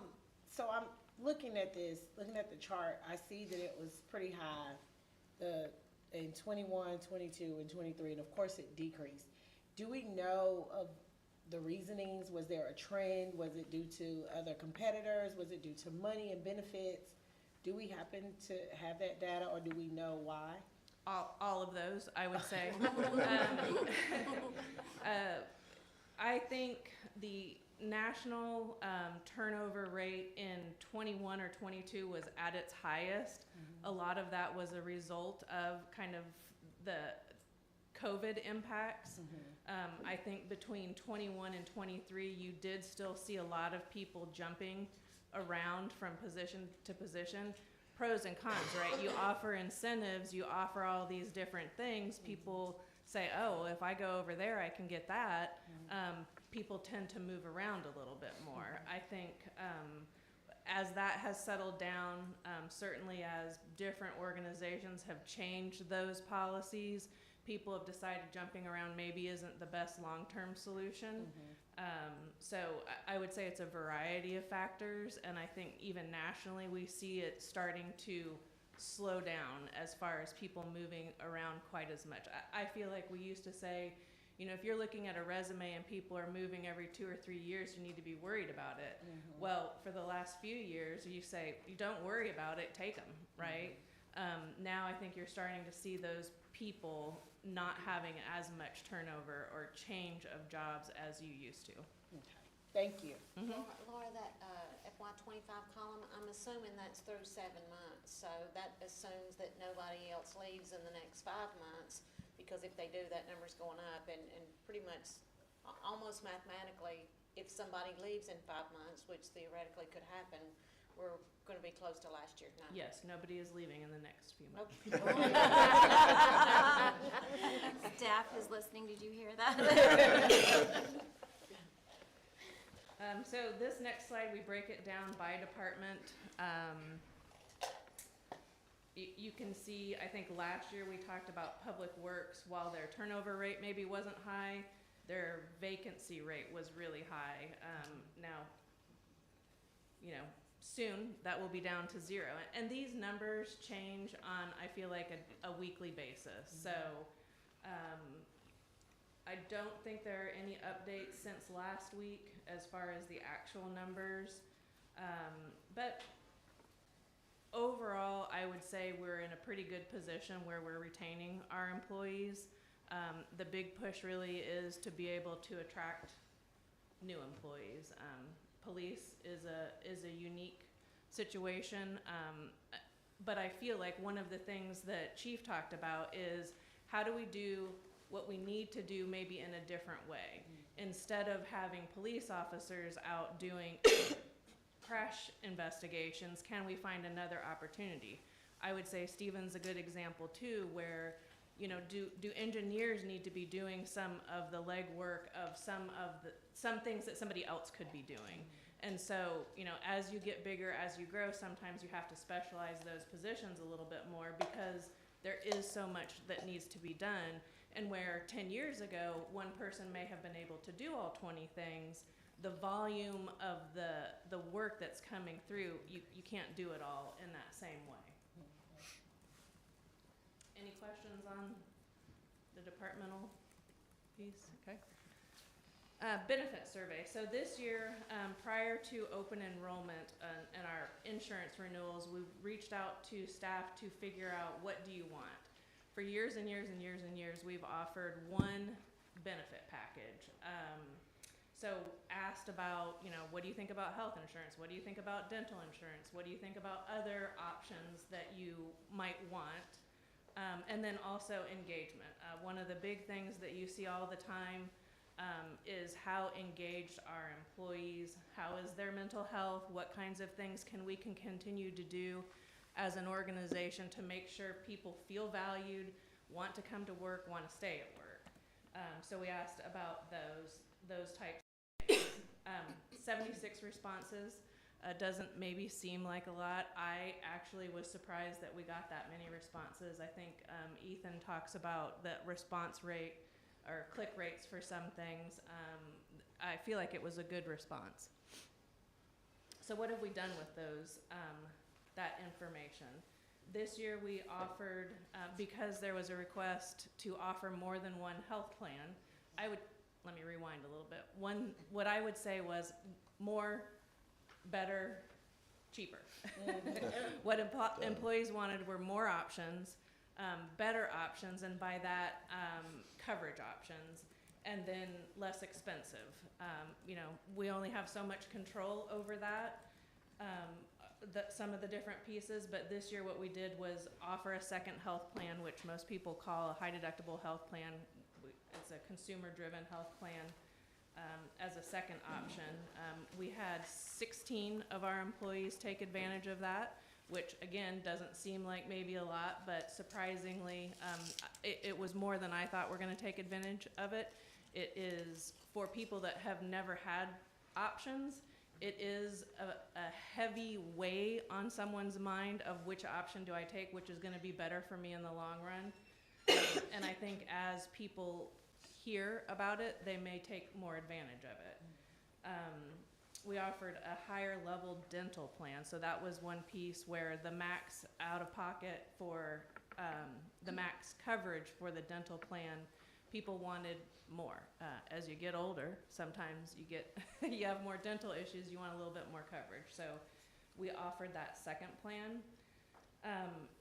And had pretty good participation in that also. I think we had between 30 and 40 people take advantage of that plan. And so Laura, that was a buy plan, so. Yes. Yep. Meaning, if you want additional coverage, you pay for it. Yeah. And then we partnered with our broker to offer a diabetes, pre-diabetes program and a weight management program. So this is a pharmacy program where people who are interested and met the qualifications could sign up. They're going to work with a pharmaceutical representative who will coordinate with their healthcare provider to take care of the chronic side issues on diabetes, making sure it is important to make sure to take your medicine, right? I think that's an easy thing to say, but that makes a huge difference in overall how much you might spend on healthcare. Both personally and for us as an organization. So an opportunity for people to take advantage of that, a little bit more one-on-one coaching, understanding of the importance of these things. And the weight management program was a second program that we also did hear from in the benefit survey where people wanted more help with weight management. So people of a certain BMI or higher were able to participate. And it will coordinate with some of the GLP inhibitors that are not currently covered by our health plan to, again, continue to help them manage on a regular basis and try to get to a weight that will make sure to keep any potential chronic or one-off type conditions that may be a result of that from happening. Laura, did we have a plan for our employees that consisted of an employee assistance program with counseling or things of that nature, mental health counseling? We do. Okay. I'll say we have two. One is with McLaughlin Young, which is a traditional EAP provider. Employees are eligible for 6 visits per family members per issue per year. And then our health plan, Cigna, offers a similar type program. It's 3 visits, but that ties more closely into Cigna. So if you have something that you're going to need to keep going with, it's going to be covered potentially by insurance. And the way that you connect with a provider is different through the Cigna one. Cigna also has access to a lot of apps that people can take advantage of in that space as well. Okay, thank you. So those are the things that we have done. Considerations moving forward. On the engagement side, again, we're 24/7 operation. How do you keep people at all hours of every day engaged on a regular basis is tricky. We have an engagement committee. We're continuing to work with them to find options to manage that. As an example, when we do our, a town-wide event, what we try to do, we do 2 of those a year. We try to make sure that we get all of the shifts at PD covered. So while we have one event during the day, we then try to make sure that the night shift that night and the day and night shift the next day, or whatever the next scheduled day is, also are able to participate in some way with those. We have fire now, so there are 3 shifts. Again, trying to figure out ways to make sure that everybody feels a part of the organization. So those 2 basically go hand in hand, the first 2, flexible delivery and engagement. Also, Ethan mentioned yesterday, and we've been working with Pam on, are there ways through communication that we can engage with employees a little bit more? One of the results of the survey was just knowing more about what's going on in the organization. Sometimes I would say we take for granted that everybody knows what's happening. And so occasionally we'll get a police officer come in and say, oh my gosh, when's all of this traffic stuff gonna be done? Little things like that, again, that we take for granted that because we all know it or talk about it, that they necessarily have access to the same information. Just making sure that we find ways to share that with employees as well. Do we do appreciation events after, like for Public Works after like major weather events like hurricanes or things like that to, when they're spending a lot of additional time, either prepping and then storm cleanup and stuff like that? I do know that they do have some public involvement in coming out and saying thank you, which I think is not necessarily better, but a recognition from the public to say, hey, thank you. We do try to coordinate with Public Works, with Parks and Rec as we can. If we know that they're going to be out during certain hours, to figure out, are there things that we can do? Well, I would say Kevin- internally they may do Kevin more. may feed them, when they're, and they're out there working, driving their trucks or doing whatever they're doing. Obviously may not have time to come in for lunch or dinner at that second, so a lot of times what we'll do as a town to pick up the tab to, feed them, et cetera. Public Works Week, we may go down and have a lunching, et cetera. So those are different ways we may recognize folks too. And I'm just picking on Kevin, for example, his department, but. I was picking on them too. Well, and that, another piece that came from the survey was that employees do want more departmental events. So from my side, we look at the whole organization and how we do different things. But some of the feedback was they wanted some more specifically departmental events. So we're working with the engagement committee too to figure out how we can support that. And then pop-up events. I think I feel like we still hear stories about loving, we've gone around a few times with popsicles during the summer, and it is well received. We've done little popcorn events where we walk around with a cart with popcorn. So just trying to figure out some of those things that can catch people, not off guard, but off guard, just to take a break and say hi and maybe come out together as, in the central areas and talk. So policy updates that we have under the considerations piece, I kind of break those down into benefits and recruiting. So some of the benefit things that came out of the survey, and we have talked about this. I have FMLA up there, but it's really paid leave, paid family leave. That has our average employee age is 39. And so when we think about people coming in and going and how long somebody is here, how much time they have built up to be able to take time off when they need to, whether it's birth of a child or, taking care of a family member or something. They may not have a lot of time built up. And so, there are a lot of other factors that go into it, but is that something that we want to look to include for employees to have that safeguard, to maintain their income while they may be out in a leave situation that may be planned or not planned? You know, really figuring out, is there an opportunity for us to build something like that into the organization? When we talk about recruiting, right now, we have part-time positions. With fire, we have a lot more part-time positions, so we're learning some different things about how to utilize part-time employees that may be more applicable across the organization. You know, we talk about, say, an arborist or something like that. Is that something where we may have an opportunity to create a new type of part-time employee that maybe we don't have a full-time position for that, but to be able to attract someone to do that on a part-time basis, are there things that we may do differently that we haven't really thought about before, where we shied away from having those types of positions? From an engagement perspective also, one piece that we have talked about is whether or not the remote policy is working well for us. We're not talking about pulling that back completely, but maybe moving that from a maximum of 2 days to 1 day. Again, making sure that people who are working together have the opportunity to actually be together and engage with each other. So we'll probably bring that back to the board to drop from 2 to 1, effective July. So just a heads up. Sort of like here, I mean, when we were in COVID times, obviously we had to flex and move. I think we learned a lot out of that. Zoom was a great tool. I think made us better, you know, educated us to be able to do different things. But I can't wait till we get all in one building.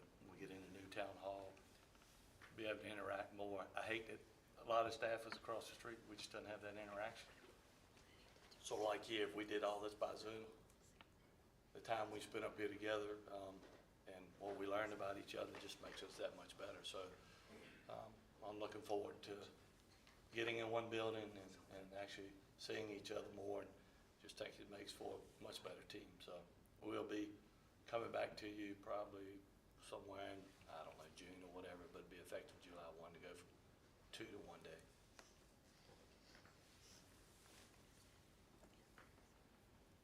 Laura, I'm sorry, I Yes. have a quick question. Mhm.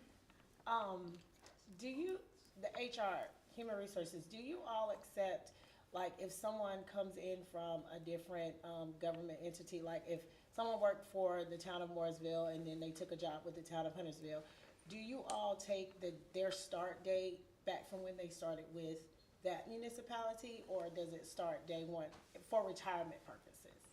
So for retirement purposes, if they're in Elders, in the Elders system, it's continuous. There's no change in that. We do accept all of someone's sick leave if they're coming from another municipality in North Carolina. We even do that with the state system. So if you're coming from a state organization to us, we accept the sick leave balance, which is critical for retirement purposes. Absolutely. And in need. We don't accept vacation, but typically that's because your vacation gets paid out when you leave the other organization, so we can't take that on. Okay, thank you. So what are we looking HR to do in 2025? Talked about this and talked about this. This is the year, I feel like, management and supervisory training. We have been looking at some external options to come in and help us with getting that moving. Doing some trainings, both external and then internal. Also talked with communications about figuring out some ways to send out, I would say, little nuggets of information to supervisors and managers on a more regular basis. I would say FMLA is a great example because most supervisors don't deal with that on a regular basis. Just sending out information to keep that at top of mind, maybe not top of mind, but on a awareness basis. But then also just in the moment when a supervisor is dealing with something they haven't dealt with before, having a little cheat sheet of here are the main things you need to think about. I think we are good at teaching our supervisors from an internal perspective as far as Chief has a new lieutenant. There are pieces there that work well, but across the organization, I know we can do better on that. We will be working for our risk management services, which is our workers' comp, property, auto, liability coverages this year, to put that out to bid. And then we continue to look at additional ways that technology can help us. We work closely with Patty and Finance on payroll issues, finding new ways. An example, so this year was the first year that everybody completed their performance evaluations online. With that, we had 200 some odd personnel action forms that need to be created. The two systems don't talk to each other, and so, we're manually creating all of those personnel action forms. Is there a better way that we could do that using technology to make it easier for directors to process all of that information, and then be easier on the back end for us to be able to accept and keep that moving through the system?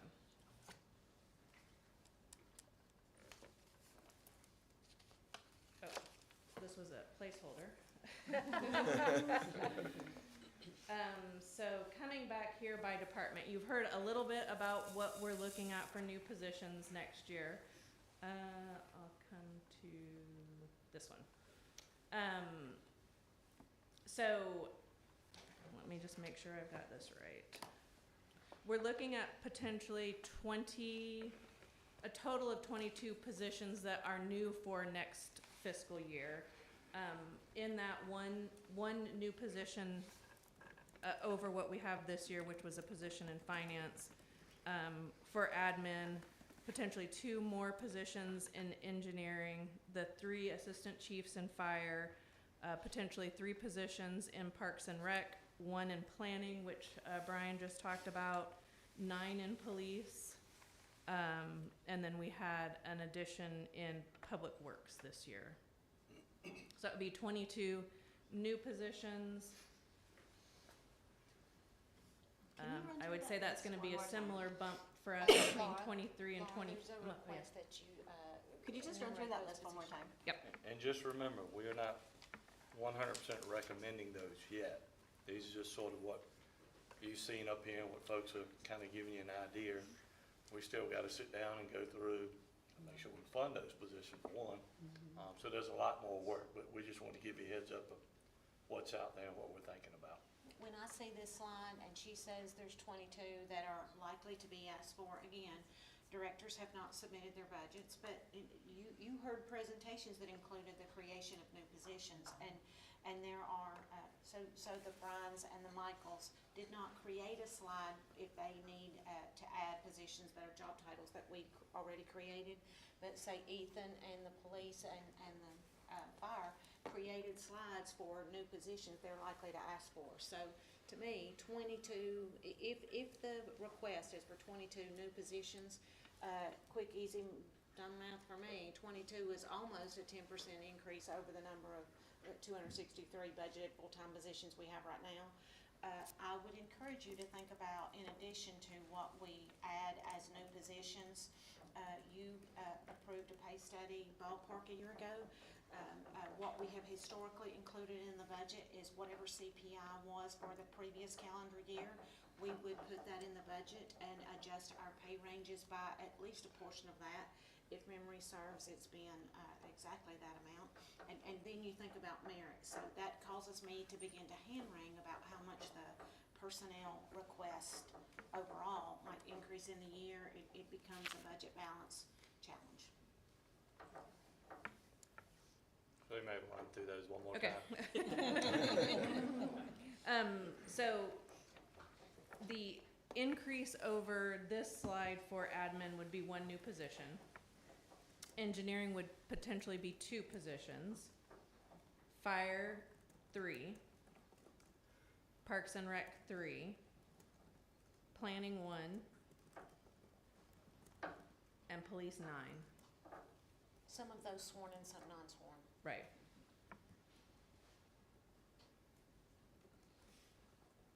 I would say that's 6 non-sworn, 3 sworn.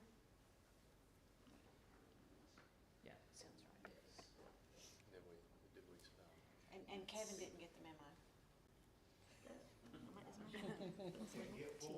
Yeah, but they may be, we probably may have missed one. I don't know if we mentioned Ethan's and, No, I think so- communications was.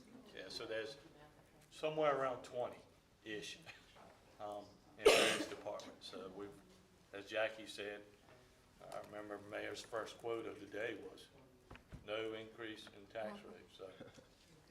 We've got to think through all these, and we got capital needs that we're gonna talk about at the CIP, so just very preliminary, we're early in the game, and a lot more work to do, so good stuff.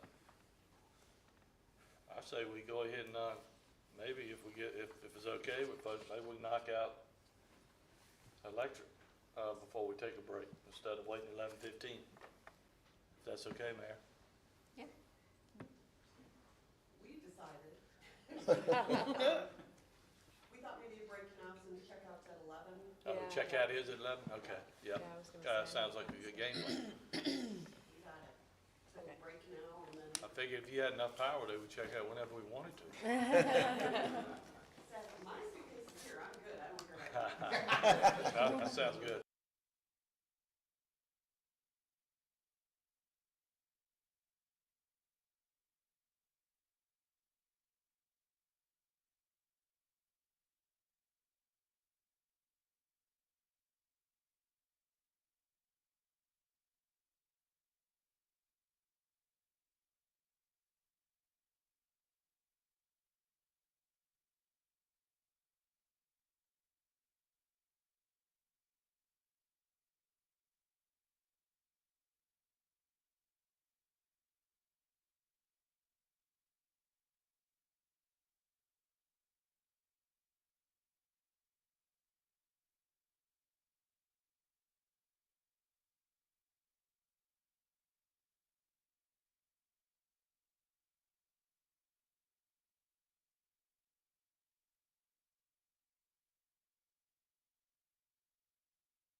started. Grab your seat. Yes, Mom. Claire, let us know when we're ready. All right. All right, here we go. All right, Good welcome, morning. David. Thank you. So we're going to talk about the electric system. To start with, just want to refresh everybody's memory of where our territory is. Even though Huntersville is a large community, you only serve about 9,000 electric customers. Those are confined mostly from I-77 east to the jurisdictional boundary. There is a small section around Rosedale that we serve. And as I said, there's about 9,000 customers within that territory. So in 2025, the capital projects we have been working on, most of them are, well, practically all of them are residential, either single family or multifamily. And there's been quite an influx of these kind of projects. In 2025, all these projects added together would be 1,132 new residences and 1 commercial. For 26, we also have a bunch more residential developments, and all of those total up to about 1,762 new residences. When you add those two together, you're slightly under 2,900 additional customers that will be consuming electricity from your system.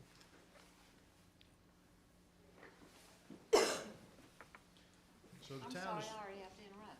So we have 9,000 customers, and that assumes that we might add as many as 3,000 in fiscal '26. So we would increase our size by 33% in Correct. '25 and '26.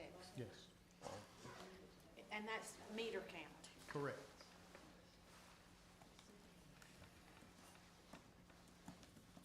So currently, the town is served by 3 distribution substations.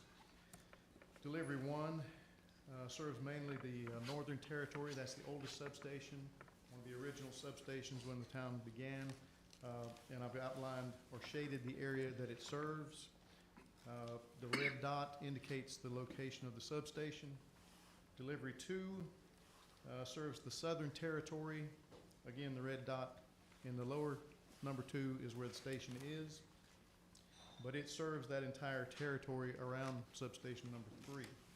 Number 3 is there on Commerce Station Drive, and it only serves the 2 industrial customers that are on that street currently. We also have 2 temporary distribution points that we get from Duke Energy, and those were added in areas that we didn't have any electric lines when the customers were ready for electricity, but they were within our territory. There's one on Black Farms Road and another one at Samfur at the Publix at Davidson Concord. Hey, David, on the previous slide, those 3 separate, delivery 1, 2, are they all, like if one goes down or they're all interconnected, right? No, They're not? they are not. The issue is delivery 1 is served by a 44,000 volt transmission line. Deliveries 2 and 3 are served by a 100,000 volt transmission lines. Because of the difference in voltages, you cannot tie those 2 together. We can back them up, but it requires de-energizing one and then re-energizing it from the other station. So in a So roundabout 2 and way, 3 hooked together then? If they're both 2 and 3 110? can be hooked together, yes.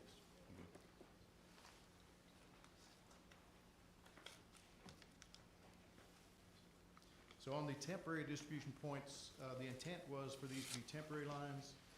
And at some point, we need to extend lines to take the load from them and add it to our substations. So the current contract capacities for the different deliveries that we have, delivery 1, we have a contract capacity of 25,000 kilowatts, which is 25 megawatts. Peak load we've seen on that station is 25,387 kilowatts, which is 102% of its capacity. That's an issue. Delivery number 2, there are 2 transformers there. That's why I've got them listed as 2A and 2B. 2A has a 25,000 kilowatt capacity. The peak load we've seen is 22,120, or 88% of its capacity. Delivery 2B has a 20,000 kilowatt capacity. Peak load has been 29. So it is next to nothing on 2B. 2A is, getting close to its capacity. Delivery 3, we have a 25,000 kilowatt capacity, and the peak on that has been just over 20 kilowatts. 82% loaded at this point. Deliveries 4 and 5, the temporaries, 4 is the Blackwood Knoll, and it's good for 1,500 kilowatts, and we've seen 273. And delivery 5 at the Publix, it's good for 1,500 kilowatts, and we've seen 604. So the new substation that we're in the process of constructing, it was originally slated for a 9,000 kilowatt capacity, and that's what we are projecting going forward. Now, David, on that new substation, you said 9,000, what can that go up to? The transformer we're installing would be a 2025. So we could increase our contract capacity up to 25,000 kilowatts. And then I assume what you do, where needed, you transfer load to other areas where you can, where it makes sense. Yes. Yes. I.e. stuff in one, you may try to move if you can to two, whatever. Correct. Yes. So I started in this position April 1st of 2022, April Fool's Day. I don't know if the joke's on you or me. But by May of '22, I was getting calls from Duke telling us that delivery 1 was overloaded and we need to drop some load off of it. Being new to the system, we started looking and actually were able to avert having to drop any load. But because of that, in the summer of between summer of '22 and summer of '23, we strategically installed some additional lines and moved some load from delivery 1 to delivery 2 to avoid that overload condition. So the system peak, now each of these substations will peak at different times, but the overall system has its own peak. So if you look at the historic peaks from FY21 up to FY24, we've gone from 53,000 kilowatts to 59,735. And we're projected for FY25 at 64,500 kilowatts. And FY26 will be at 70,500 kilowatts. Now, all that projection is based on all of the projects that are in construction, get completed, customers move in, they start using electricity. All of those are not going to happen all at the same time. You know, construction delays, funding, there's a whole bunch of factors that go into when they get completed. So right now, we're just holding our breath, hoping a lot of them slow down until we get this new substation constructed. And when's that expected to be completed? Fourth quarter of '26. So as I said earlier on capacity for delivery 1, if you look at 2020 through 2025, in '22, we exceeded our contract capacity, and '23, and if actually those are fiscal years. So fiscal year '22, we exceeded the contract capacity in May, and fiscal year '23, we exceeded the contract capacity in July. So it looks like a long stretch, but it was really just a couple months. So we actually moved 3,000 kilowatts off of delivery 1, and by 2024, we were down to 22,500 kilowatts.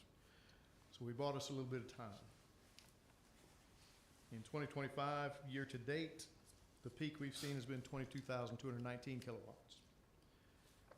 We will probably see a new peak in the spring, summer, when the heat comes in. Could be before July 1st, could be after. So in delivery 1, in its service territory, we're already committed to projects that are under construction that total 7,000 kilowatts of load to our system. Summer of '26, there's an additional 10,000 kilowatts worth of committed loads to our system. And summer of '27, right now it's 1,500 kilowatts additional committed loads to the system. So between now and 2027, we're going to add 18,000 kilowatts to the system. And these are all in delivery 1, which is the Northern Territory. So you would take and start out at 9,000. When you get to the point that you are picking up to that 9,000, then you increase it to whatever? Yes, we would have to increase our capacity contract with Duke. Because I would assume people would ask the question of, well, why wouldn't you just go ahead and 20,000 now? And the answer is, why pay for something you don't need? Correct. When this was requested, it was several years back, and projections were that it was not going to be as high a load as what we're seeing. And that's why it got requested at 9,000 kilowatts. But we will go through the process, see where we are as we get closer to the end of construction, and increase the contract capacity as needed. So if you look at the peak loads we're projecting on delivery 1, for FY '25, if everything builds out, we'll be at 103% of capacity. FY '26, 116%, and FY '27, 130%. So just to understand that, a transformer can exceed its rated capacity for short durations. It cannot do it continuously. The more load you have on it above its capacity, the more heat it generates, and it degrades that transformer, and it will lead to a failure. Substation transformers are the single most expensive component on an electrical system. To buy a new transformer, you're looking at a $1.5 million, today's dollars, and that cost just keeps going up. So we need to do something, and that's what we've been doing for the last few years, is strategizing how can we get some more load off of delivery 1, because the loads that have been committed to delivery 1, we have no other option but to serve them from delivery 1. So the push has been to get the new substation constructed and in service. As today, we have permits approved. Civil work, we have a contractor. We've done a formal bid and selected a contractor that will come to the commissioners for approval on the February 4th meeting. And the station is projected to be completed in fourth quarter of 2026. There's a lot of things that have to happen between now and then, part of which is Duke Energy has to do their part to extend their lines to serve our new substation. And one of the limiting factors for us right now is actually receiving all the materials we need to build the substation. So with COVID and the turn in the market, lead times went crazy. Prices went crazy, and there's one particular component that is a 90 to 92 week delivery time. Put that in perspective, that's almost 2 years when you place an order before you get this item. So we've tried to expedite things as much as we can and trying to get things lined up so that we can get this station on as quickly as we can. David, does fourth quarter 26 mean between October and December or between April and June? Calendar year, so October and December 26. Any chance that that could go faster than that? There's always a possibility. I like that, that's a good answer. I wish I could tell you, but there's too But many. it's not gonna happen in Q4 2025. No. We have not turned the first blade of grass over there yet. Questions? Sounds like we need to hurry up and get the substation in. Yes. Do you have any updates on the solar panel program, and if, 'cause I know there were some changes, if we've had more folks sign up? We have not. So in fiscal year '25, July 1, we had a new rate implemented for solar customers. More of a net billing rate where they could use the energy produced by their solar panels. We had limitations on when we could actually allow people to connect to that based on when we had the meters available to meter that. Those meters have finally come in within the last 2 or 3 weeks. So we are ready and able to provide customers with that rate for solar panels or any kind of renewable energy. But to date, we have not seen any additional requests for that. Could be, I'm just throwing out an idea, but to help get out that information that it's available to customers, could we do something like at the farmer's market, or like when the town has a table at an event, also have something from Electric Cities that has information on that? 'Cause We absolutely could, yes. I don't know if that would help. Wouldn't hurt. Absolutely. Anything we can do would be a plus. Ethan may be able to help push out some, now that we have all the tools in place, maybe I'll push out some of that, our customers know, or tag on the L system to push it out. Well, lunch break. Any other questions? All right, we're gonna put Patty on the dance floor now. She's all rested up and ready to go.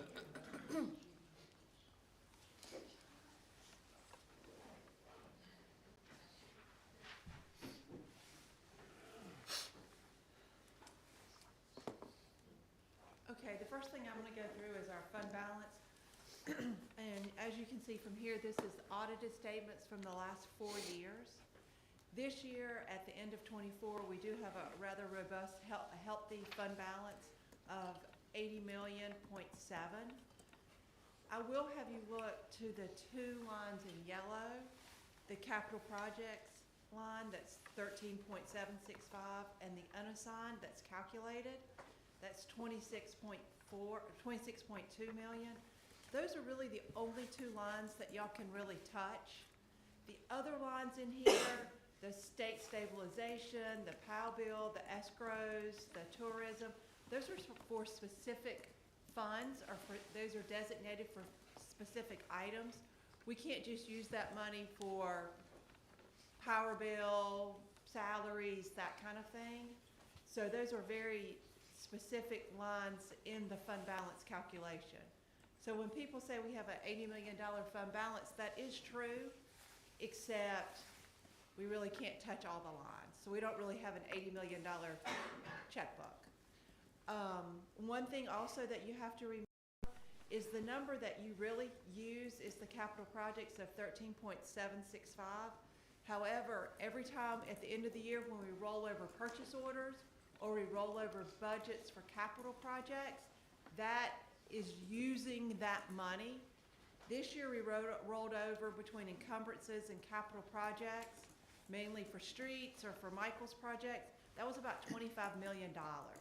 Now, we're not gonna spend all that money this year, obviously, because street projects take, and some of Michael's stuff, you know, takes 3 and 4 years, but I guess what I'm trying to say is we just don't have an open checkbook just to use all that money right now. Jackie, do you want to add anything there? You know I do.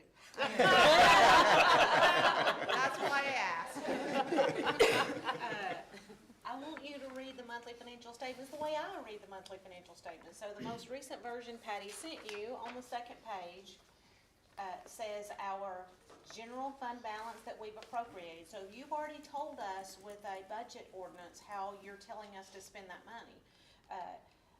Plus the reserve for encumbrance. Reserve for encumbrance, that's awesome accounting jargon. All that means is we've issued the purchase order. Remember how we talked about the fire truck, it'd be on order for 3 years? If we've committed to a company, we're gonna pay you once you deliver goods or services to us. That's what reserve for encumbrances is.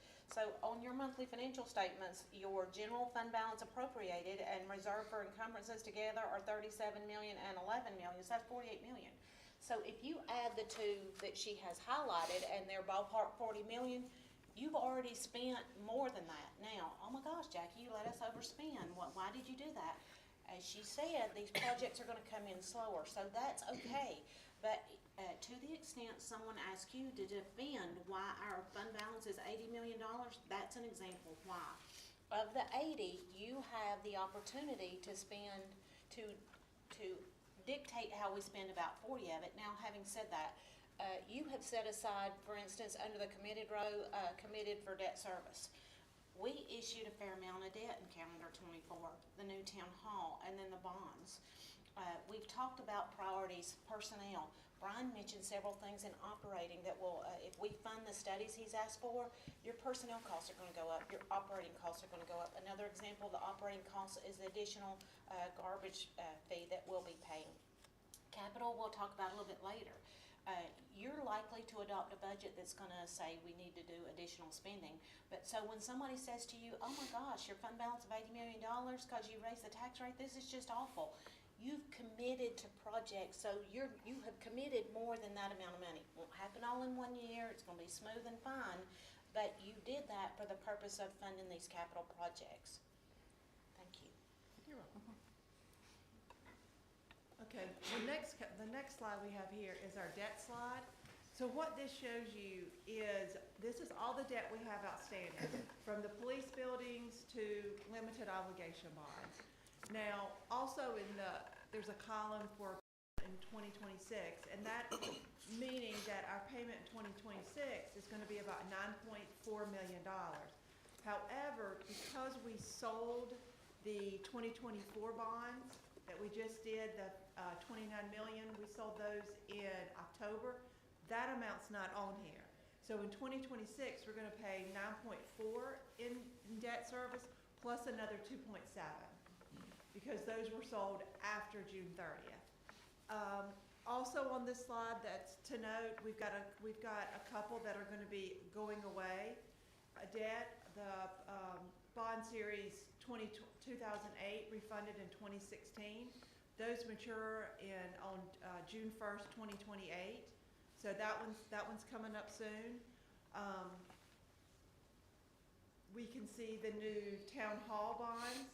That's under limited obligation bond series 2024. You can see that the debt payment on that is $2.575 million a year. And the outstanding balance in 2025 will be $26 million. So this is just some information on what's callable, meaning that's in 10 years, they're callable from when we sell them. That means that we can actually refinance them if we need to. We can only call them one time after 10 years. So that's why some of these have NA on them, because we can't refinance them again.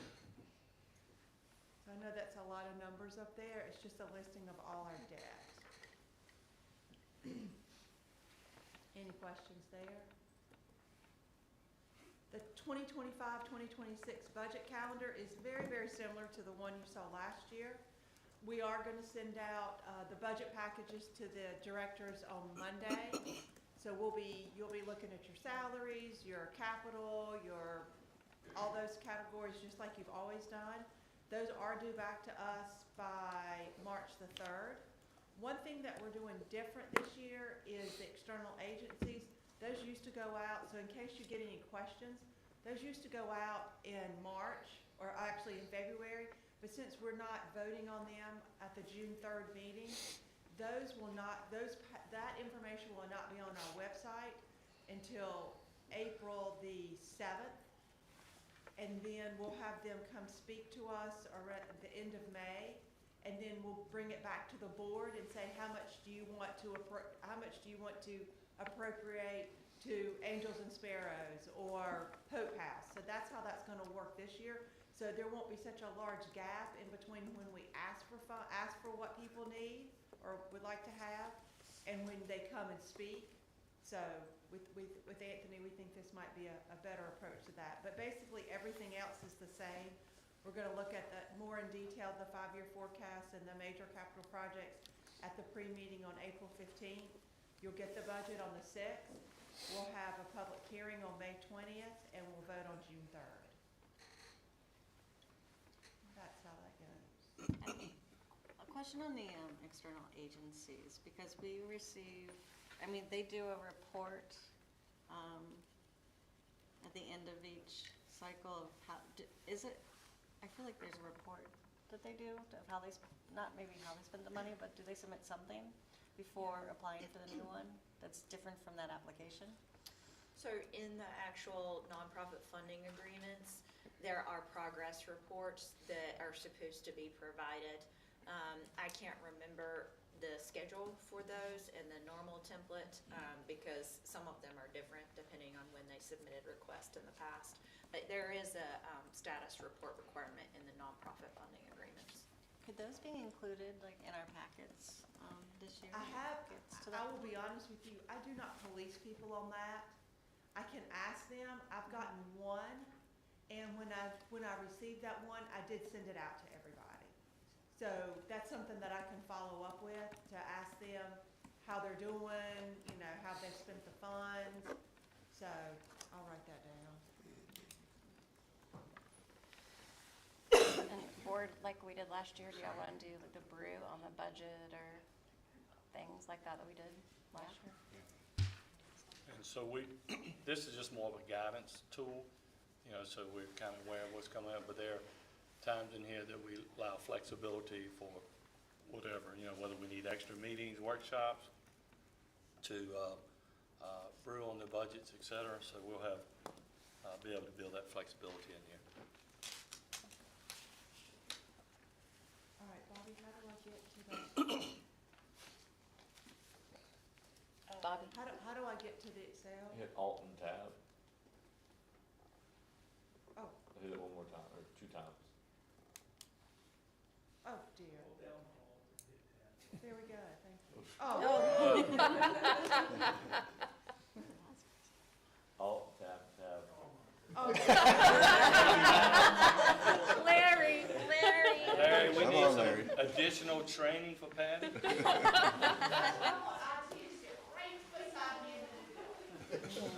Very close. Marcus when I need. Okay, here's the 5-year forecast. Jackie, where do you want to start with the I would capital? recommend we go to capital and let Anthony walk us through the items that are in the capital. Oh, boy. I will say the purple, to make it a little bit easier to read, I tried to highlight, the purple is all Park and Rec projects. Can you If I zoom? missed any, I'm sorry. Can you zoom in a Larry, little? you help. Has any, I think I can do it. has this been There eaten? was Control plus, For the old lady. control Oh, plus. crap. That's all I've scored. Pull up search history Is now. that good? Is that better? Can you go like 2 more maybe? Yeah, We're kind of far back I here. don't know if I can see that ever. I will see. We have a, Yeah, thank you. PDF of this we can send, we can pull up on the screen. I think Bobby's That's doing it now. better. I'll send it to There we him. go. If I do it one more, then you don't see the total, but, That's We okay. can't see it anyway. Yeah. You can't really see it. sorry, is that a little bit better? That is. That's better. Anthony, you expect you'll walk us through most of 26 and 27, and so the others, we might not get into much detail anyway, right? In reality, Stephen, MJ, whoever else, probably walked through most of these projects anyway, and most of these projects are one you've seen in previous years also, but we'll go through them just real quick. I guess when you got it where you want it, Yeah, I'm good. I can see it. It's in the inbox. Send you the spreadsheet. Thank you. There we go. We got it now up close so you can make it. Does this work for you, Larry? Huh? No, Anthony is always gonna. That's good, but I can just stand Here's right that here crumb. and see. Even here. I don't need that one. I'll just hold this if it works. Get in the stool and guitar too. And then I'll give it back to Patty. And Patty's gonna work the cord for me. So I'll go real quick. Obviously, the first project, Town Hall, we're building now. So what the first column means, funded prior years, is ultimately we're spending funding on those projects in various ways. So the very first column obviously is the project. In your book, you'll see in your budget book or your CIP, we'll have a description and it'll show sort of years funding, how we're paying for it, et cetera. Jackie, you've seen the big budget books, but obviously we have that online. But first column is basically a very brief description of the project. Second column basically means we're spending money on those projects. Then FY26 is why we're here today to talk about FY26 budget. Gilead Road West, I don't need to spend any time on that. Stephen, now that one's been going on for quite a few years and will continue to go on. It will not be, just because we have money in FY26, that doesn't mean it's completed in FY26. A lot of these projects carry on for years, but we have to have those funds committed up front. So just because you see it in that column, that does not mean it's going to be completed in 26, especially Gilead Road West. Stephen probably guessed when would that one be finished if you had to guess, Stephen? It's probably another 3 or 4 years. So good example there. Huntington Green Sidewalk, we will get that one done. You saw, I think Stephen, several folks talked about that one, Fire Station 5. We have a placeholder in here for $12 million. We've already purchased the land for Fire Station 5. That's Robert Church Road. Chief talked about that a little bit. Why are we moving that one? You heard him talk about, we got 3,400 calls in Station 1 zone. Station 5 will pull some of that away, and we'll take care of what Brian talked about, why we want to do the Northeast study on planning. So all those sort of things tie together. This is a placeholder number. We have not gone out to bid. We haven't done planning, design. We've done nothing. But we will be asking the board to consider this project to take some of that workload off of Station 1. We have the land in place. We will look to do a design build and move that park forward. It makes sense while we're building out there to do the station and the park together. So that's what that one's all about. Fire trucks, you heard the chief talk about that. We probably need to change this because obviously this hasn't been updated to show the money for taking over those new trucks, I don't think. So we may need, some of this will adjust and move. These numbers will change next time you see it. Showing you here what year it's going to actually come out of the budget, and the chief's recommendation is it come out of that fund balance. So in the 5-year financial forecast, it will show him coming out of fund balance in that year. That's probably, we'll have some money we'll spend, small amount of money up front, I think Jackie talked about the other day. So, but your lion share of those funds will come out of that year. Beatty's Road, Gilead Road, Hambright, Stephen talked about those. Those are projects underway. The North Meck Park Greenway, the MJ talked about that. So a lot of this is going to be repeat. Sidewalks, we put sidewalk funds in here throughout every year. This is not the only sidewalk funds, it's sort of placeholder. Stephen went over, God knows how many sidewalk projects yesterday, 24 at least, I think. And there's some already in the works. But there's also power bill funds that we use, Kevin, replacing sidewalks, et cetera. These are more capital projects, more projects, segments like Stephen mentioned yesterday. So there's many. I'm not going to go over all those. You saw that in the presentation, Stumptown Extension. You saw that project Stephen went over yesterday. That is a project that goes on for quite some time. We're already working on those projects. Lower McDowell Creek Greenway, that's a partnership. If you remember MJ talking about, we put funds towards the design. A small amount, and that project is a county project. Is that the one here, MJ? So that's our design money that we've committed to for the county. The Beatty's Ford McCoy Road, South Prong, Clark Creek Greenway, same thing. We put money towards with the county to partner with them. We did design, they'll do the build. That's what that placeholder is. So we've committed to all those funds. We're working on Gibson Park Drive Phase 2. There was talk yesterday about Gibson Park Phase 3, so we'll look to add that to the list. You heard Stephen talk about utilities on that project.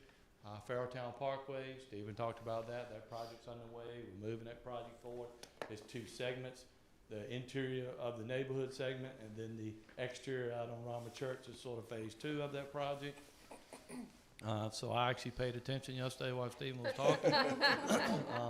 So maybe I'm doing okay. Commerce Center Drive, that is the portion over by the post office. You remember there's the Arahover section that we're working on roundabout, and then it's a connection over where which burned down? I can't remember now. No, what's the building that burned down? The dentist office. So right there where the dentist office burned down, making that connection right beside that, carries over across Gilead, ties into the post office road. Arahover is, like I said, is a separate project. So all those projects we're working on, that project we'll do more work on. Obviously, we've already stumped some of the trees, et cetera, but that project will start to take shape once 21 Gilead gets a little bit further along. Church at Holbrooks, Delwood, obviously that's tied into the RAISE grant. Stephen talked about that. You know, we submitted a RAISE grant last night, so that's sort of tied in that. That's been put on hold until we figure out what's going there. Park at Huntersville Greenway, MJ talked about that. That project's underway. Ties into hopefully the bridge replacement also. McCoy at Hambright, all of these talked about. Waymer Park improvements. We're waiting on the county. Want to finish that up. McCoy, McElwain, those projects, And McCoy, both of the projects on McCoy are trying to figure out with the schools, the churches, all the development out there going on, what do we do with those intersections? Where else we got here? Reese Boulevard is a turn lane at Van Story. We'll work on that, get that done this year. David Kinney Farm connection. We're holding off, as we talked about, at 73. We'll probably have that discussion next year because that portion of 73 is getting a little bit closer. So we'll definitely have that David Kinney Farm discussion next year. Rosedale Nature Park Greenway connection. That's tying a small, have we finished that project? That one's done. So some of these will come off if they're done. So when we give you the update, next time we'll pull those off. There may be remaining dollars left to be spent. So we'll clean that up.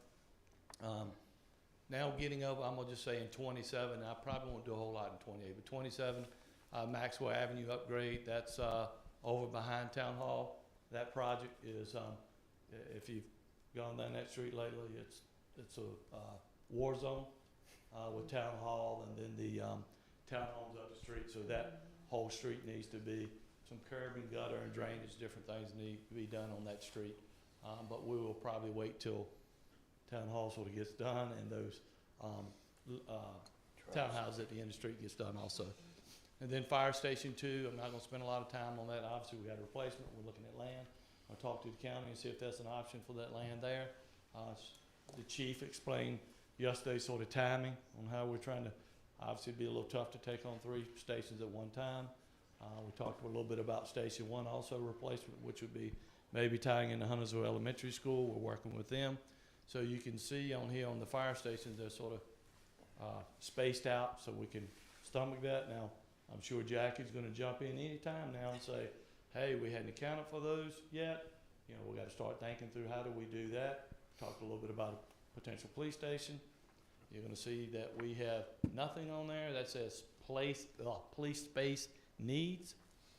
So we have not put a number for a new police station because I don't know what that looks like. I don't know how much space we need.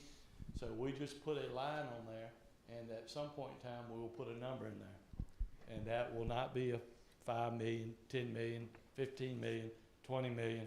It's probably, if I'm just guessing, 25 million and above. Ethan, need to take a breath. Just a guess.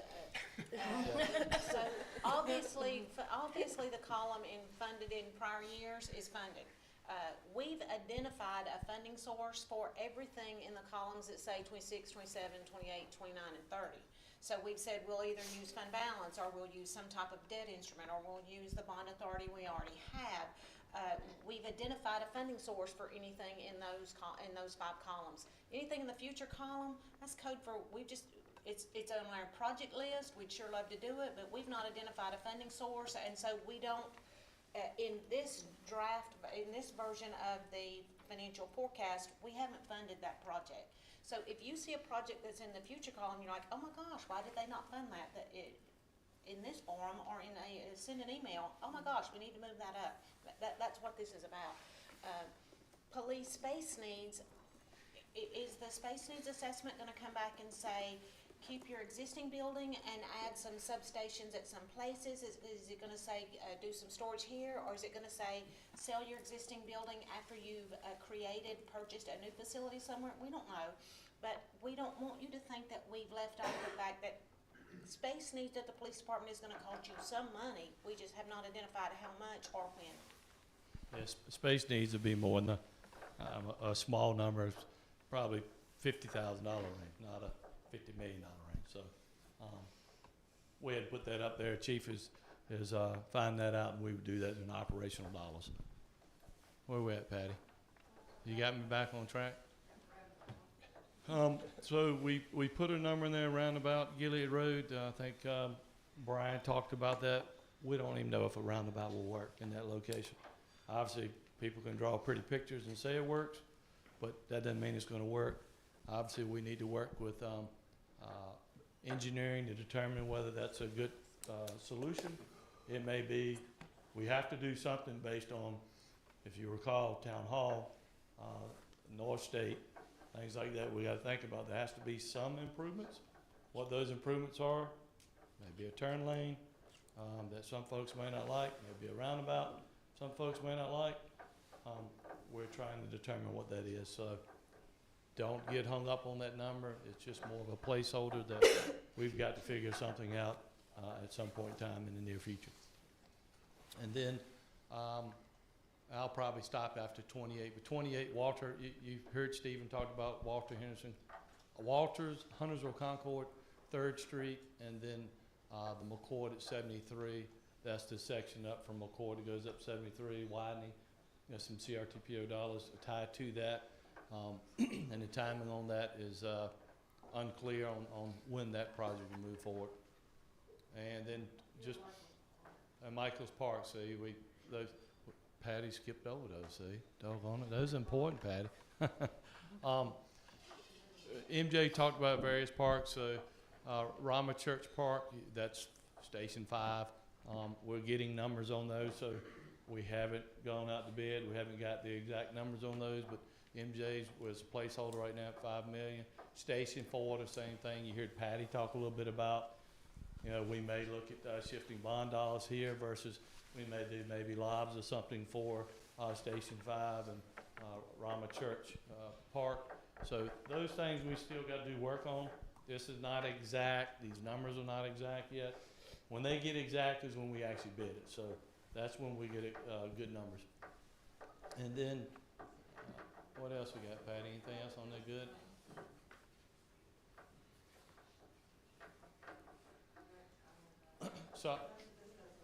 So some of them in 28, MJ and or Stephen has covered all these, so I won't continue to repeat these.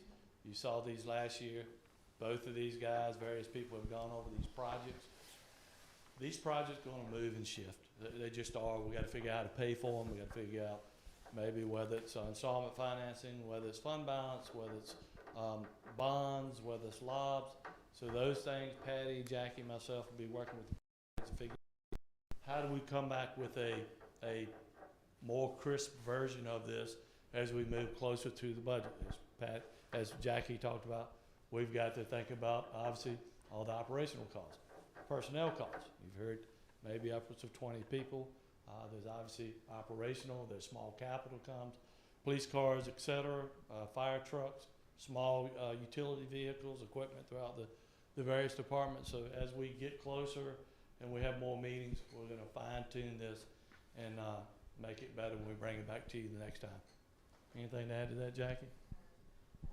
I know you want to get to the bottom and get people kind of scared. Just But I'm about you seeing it the way I see it. Patty, will you go to the bottom where the totals are at this spreadsheet? What I see in row, a little bit up, that one right here. So this is what I'd ask you to concentrate on. If you sum what's funded in 26 through 30, that's about $172 million of projects. If you were gonna do that all from fund balance, we only have fund balance of 80 million, everybody sees an obvious math problem there. I would expect you will move some of these projects from one year to another.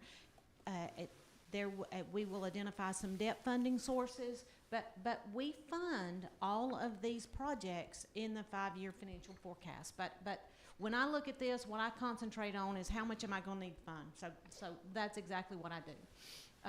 So the total that's in column N is over $300 million.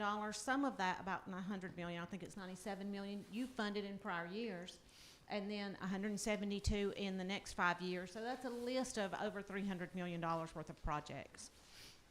Patty, if you'll go to the 5-year financial forecast now. I don't want you to think that this is what Jackie and Patty are necessarily recommending. There is something else I should say about the 5-year CIP before we leave it. If you lay down what's printed on our website in our budget document for FY25 and try to identify what are the major changes in capital from one year to the next, so Anthony mentioned to you the Maxwell Street improvements, the $3.7 million. Some of the park projects we believe we're getting revised pricing on, and quite frankly, a significant portion of it is ballpark $15 million each for 3 fire stations. So the 3 fire stations, I would say, is the big number, but there are some numbers that we have revised as well. In the 5-year financial forecast that Patty's on right now, What we have done with this document since the last time you saw it is the last time you saw it, it was probably estimated year end for FY '24. Patty's added the actual audited number, so that matches our audit report. What you will see in '25, there's nothing funny there about your vision. I is our abbreviation for estimated year end. So we're acknowledging we won't spend everything that we currently have estimated in expenditures, and we've made some guesses about our revenues, and so we differentiate estimated year end because we don't want you to think that's budget anymore. But then we make it's a 5-year financial forecast, so we put the next 5 years in it. I would call your attention to several things. You increase the tax rate in 2025, you might remember it. So there's a pretty significant jump in tax receipts from 27 million to 35 million. The next row, sales tax. There will be, so sales tax is not down in the current year as much as we had it down in the budget related to how large our piece of the pie is, how our tax levy compares to other Mecklenburg County local governments. And you see, we're acknowledging, we're hopeful of a bump in sales tax in FY '26 based on what our tax levy was this year. So we have accounted for that. The other revenues are not as striking. If you make a change in the solid waste fee, we're gonna have to do some work on row 17. That's the best knowledge we have right now about what that number might be. If you decide to dump that in the tax rate, there's implications. We'll change there too. This is the most recent information we have. So we estimate what we think revenues will be for the next 5 years. We are not balancing 5 years worth of budgets today. Lots of things will change now and then, but this is best information we have today. The next thing we do is go into expenditures. You might note there's an appreciable. Before we move on to expenditures, can you help me understand? So it says all other, and in FY '24 that was at 32 million, and then for '25 it was 8 million. Did you cover that? Revenues, that row, all other. The way we were required to recognize our ARPA contributions, the 12 million is going to flow into our fund balance through that number, and that happened in FY '25. So that's a non-recurring item that won't repeat the next year. And how much money was that, Jackie? Yeah.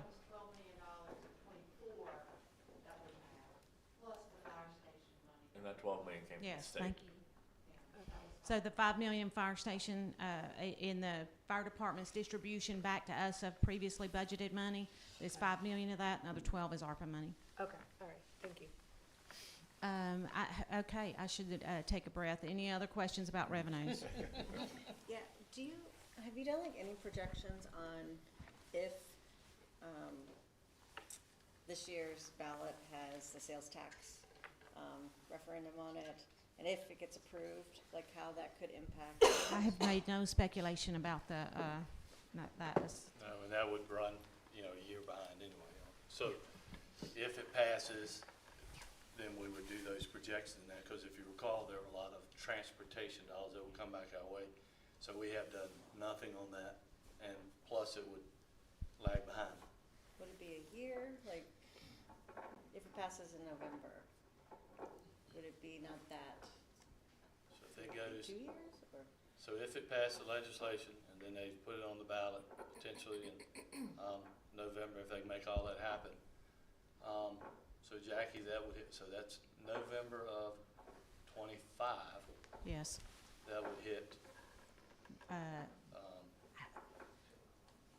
I'm nervous about commenting about that before looking at the legislation on when the tax would even start being collected. Right. As a general rule, taxes that are collected, if you go out and spend dollars in December because you're Christmas shopping, stores have to report that to the state in January, and the state does not make a distribution to us until March. So we're on a 3-month lag of what we receive. So when would the state get it? When would the state start distributing it? And there's an awful lot of speculation there about legislation that's not been proposed yet. So yeah, we've made no assumption about that here. FY '27 probably at best.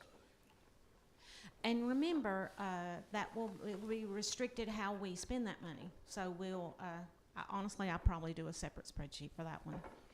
We don't do the transportation fee on this spreadsheet, so I would do a separate spreadsheet on that one.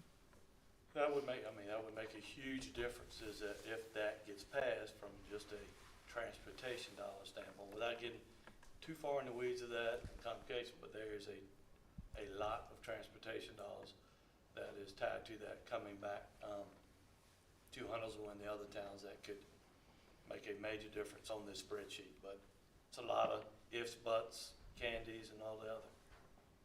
Theoretically, if that helps us fund a lot of these road projects, that would free up additional funding for our other park and public safety needs.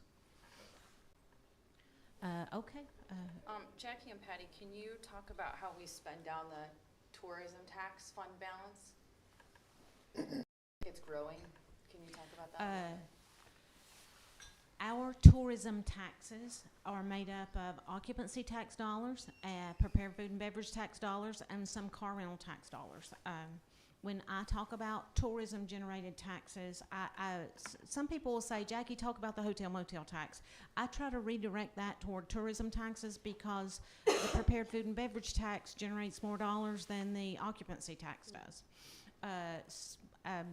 Patty, that's $2 million-ish, does this say? Tourism taxes. So tourism taxes are generating ballpark $3 million. Tourism tax dollars go into segregated portion of our town general fund balance, but that can only be spent for specific purposes.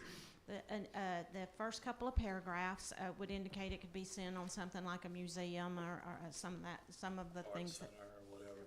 Could be Meiji. So there's a definition on that, what it can be spent on. And so there may be big projects that come on that, $2 million can get wiped out real quick. It may be a large tourism-related park facility or something that we would spend those funds on. And we haven't, this year we didn't make a big hit on it. At the end of the paragraph, telling us what are tourism eligible expenses, it says, and tourism-related events and programs and activities. There are a lot of our town events. Hello, Huntersville. We would use it for programs like that, but by and large, think of that as tourism-related programs and activities. Thank you for that question.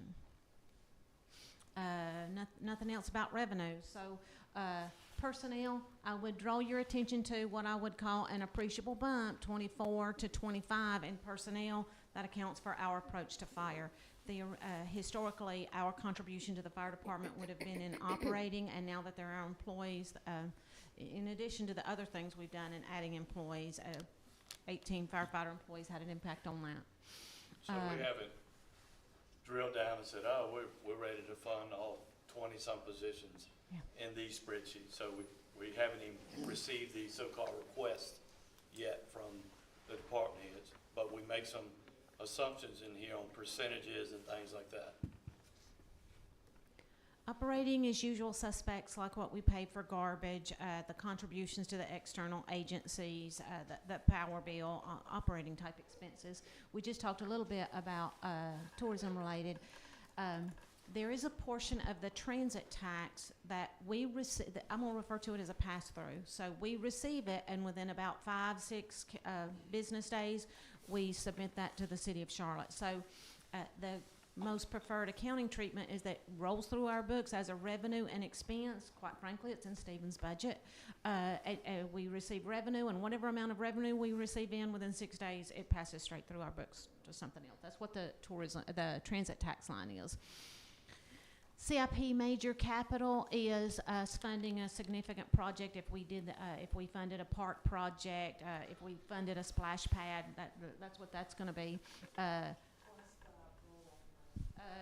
what we spent that we budgeted in a prior year. Recurring capital is what we there's some capital that we budget, say in POW bill or stormwater, and so if it's a specific dedicated project, that's what's rolling through in recurring capital. Existing debt service, you're required to make your outstanding debt payments. And so if you choose to not fund another capital project with a new instrument, you're still gonna have to come up with the money in the existing debt service line item. If we're suggesting that you might use a new instrument, either that's a future bond proposal. You know, we've only issued half of the bonds that the voters authorized in November of '23. So if it's our expectation you will issue that debt, or you might incur additional future debt, you're not obligated yet to make debt service payments that Patty and I just proposed we might issue. So we've differentiated what you're absolutely mandated, statutorily required to do, versus what we might predict you might issue in a future year. Operating transfers out, you know, that was a one-time thing that we did related to HFFA, due from. Okay. And so what you see in row 25 is the cumulative change of revenues and expenses, and in the next row down, cumulative total fund balance. So one is just what's the impact of what we did to fund balance this year, and then how would fund balance change over time. So see how 24 is $80 million. I don't want anybody to interpret this as Jackie and Patty recommended fund balance go from 80 million to 9 million. That's not what we're saying here. We're saying if you do fund all these projects, and if these capital projects in an unprecedented manner started happening at a rate that they haven't, and we spent all of that money on the capital projects we funded in a prior year, and we were able to fund and complete the other projects, and so that money left our books, that's how low fund balance would be. I would expect that you would, logic would tell you, honestly, you wouldn't be making payroll. I suspect you would get on the unit assist list from the LGC if it got that low. I wouldn't recommend it. Things will move and shift. We say we really enjoy the fact that I think most places send out their 5-year financial forecast in PDF format. So you look at it, it's a stale document, it's printed on a sheet of paper. We're proud of sending this out in Excel format so you can make whatever changes you think. I don't want to fund this project, so put in that cell 0 for that project because you don't want to fund it. Or I don't think Jackie assumed a high enough increase in personnel because she didn't fund all the positions I think I'd fund, so I'm going to increase personnel by a different percentage. Go in and change it to whatever you think. It would be appropriate for us to look at the property tax line item. Property taxes make up more than 50% of our general fund budget, ballpark 50% of our general fund budget. That is your most direct impact to our revenue sources. So please note what we've done in row 51, Patty, at the tax rate. So you change the tax rate 22.75. If you issued all the debt that we're saying that you might issue to fund all those capital projects, notice we've changed the tax rate again. You don't have to have this tax rate the same in every single year. Change it every year if you want to. I'm not sure I'd recommend it, but even to take the fund balance from 80 million to 9 million, you'd have to increase the tax rate or it would be even lower. I'm gonna stop and take a breath. Surely you have questions about this. Yeah, back to the expenditures section. For recurring capital and new debt service, previous years that's been 0, but you're projecting future years to have amounts there. What happens is, once the year is completed, then all of that really is budgeted in major CIP. So going forward, because that's like the cars and the trucks and the projects. So on the financials don't break that out. We break it out between recurring capital and major CIP. So once the year's over or we're in it, then that's why it's all in one line. But going forward, you can see in the budget, that information comes from the CIP here on what we have to get in fund balance, on what we're using fund balance for. And then also, like Jackie said, we had like $25 million between purchase orders and budget that I rolled over from 24 into 25. So what we're doing there is we're saying it's gonna take us 5 years to spend all that. So it's not that we don't have recurring capital, it's just lumped up in the major CIP, just for presentation. Is there anything we can answer about expenditures What I would suggest you take from this document is if you're gonna fund capital at this rate, so what we show even after below the tax rate, you know, Mecklenburg County has suggested, that they would do their next reval effective for FY '28, right here. So I'm pulled a number out of the hair. I have no insider information. I know what property value is going to do between now and '28, or at least Jackie's not with any certainty. In the reval year, we'll get a better number, but we're naive to acknowledge property values are not going to change some between FY '24, FY '25, FY '26, and through '28. So I'm saying, I think there will be a reval number. I'm calling it 12%, guess 15, guess 0, guess that it drops by 10. I don't care. You be smarter than me and change that to your number. But if you're going to fund $172 million worth of capital projects, you're going to have to find a revenue source, and it can't all be debt. I would ask you to remember how we have Station 5 put in the budget. There's a capital cost associated with Fire Station 5, but once you build that station, you'll staff it. So if you go further down and look at at our projections on what changes might happen in future personnel and operating, I'll have a explanation for why I assume there's a bigger bump in some years than other. When you staff Station 5, I think that will be a big enough hit on the personnel expenses that you will feel that. We have a 7-year contract on our solid waste provider. In the year when we had a new contract, we felt like there would be a change that would make it noticeable that you would see a bump in operating. That would explain that one. I don't have the market centered on exactly what these percentages would be.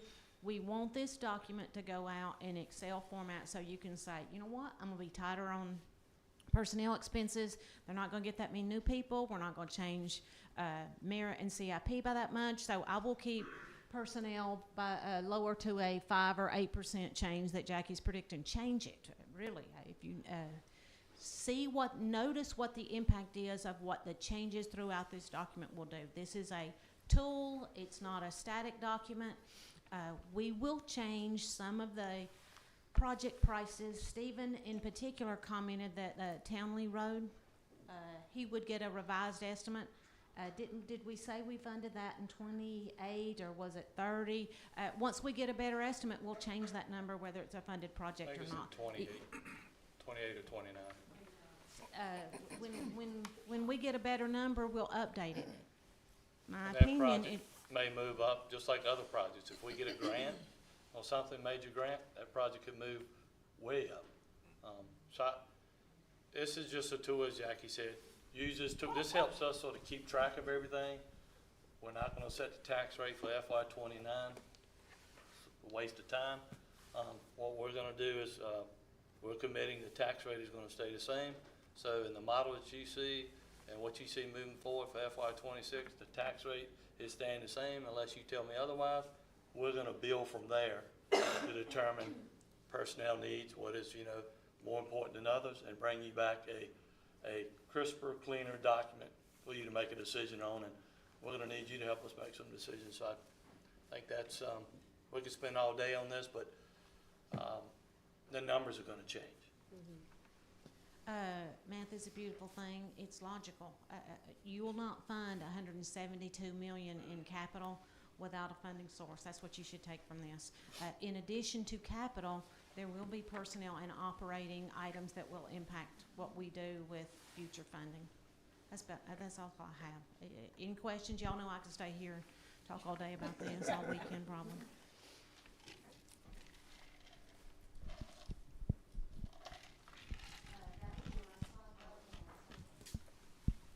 Any more questions on the finance stuff? You're gonna hear this a lot more, so, as we move forward. But if not, Mayor, we have, I know we were scheduled to have lunch at 12. We're moving pretty good.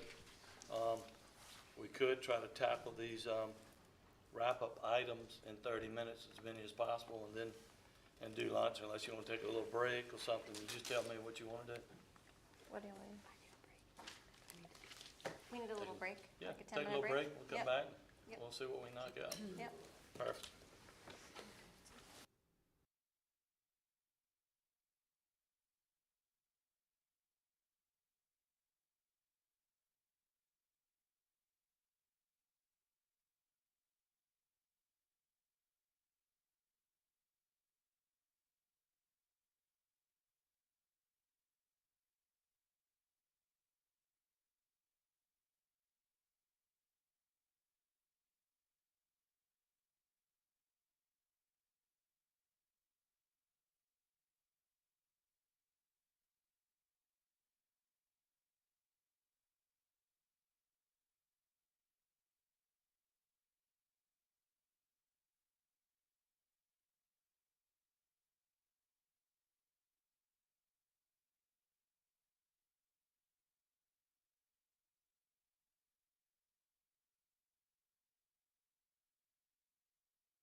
right, so we have our last topic of the day, which is the kind of wrap-up board discussion.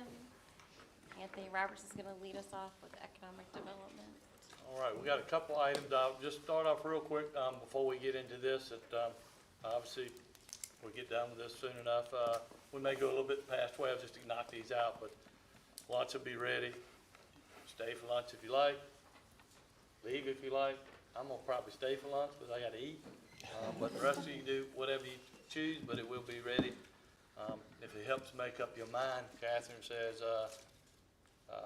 there's salads, chicken, fish, and dessert. I'm gonna give you the simple version of it. Probably sounds a lot better than that, so you may wanna look at it.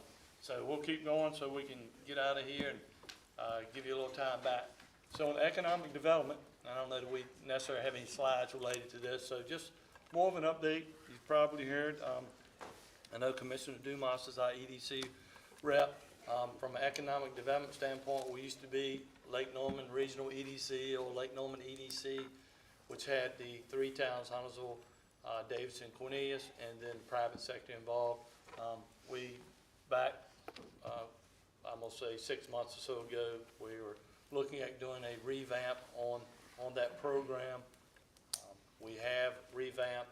What we're doing now is actually working with the county.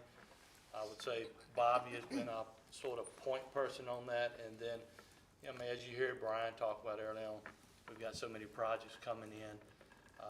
You saw what the revenue's looking like from industrial flex space. We've got so much coming in, it is crazy. It's a good thing, but millions upon millions of square feet. And I would say in the last couple of years, what's kind of happened is they've pretty much come directly to the town, through whether it's Brian or, could have came through the state, et cetera. So we have revamped, and we're working with the county EDC and also anything that comes through the state agencies also applying through Bobby and Brian. So I would recommend we probably continue unless Bobby's been more closely tied to that.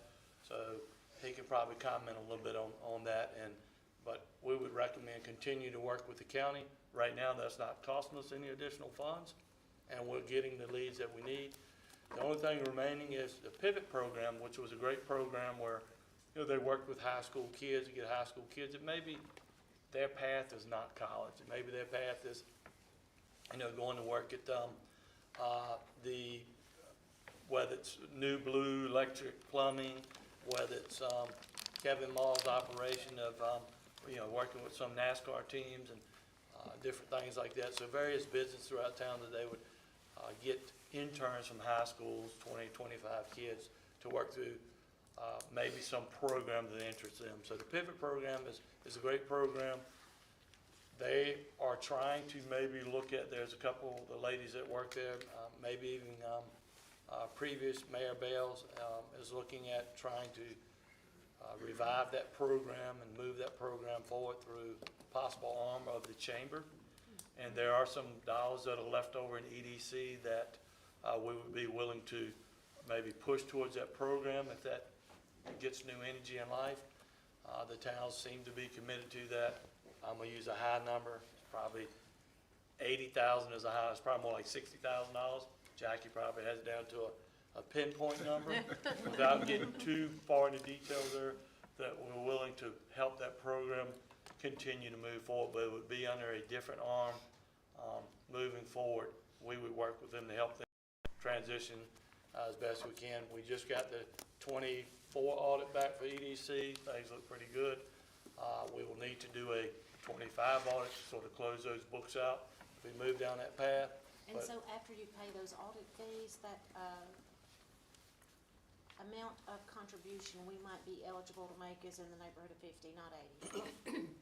So we may push those $50,000 towards this new organization if that exists. If not, then we'll have to figure out how we distribute those funds, most likely amongst the towns.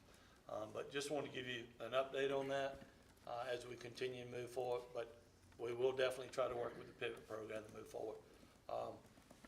I'm gonna keep rolling. Just stop me if you have questions. These are just more updates.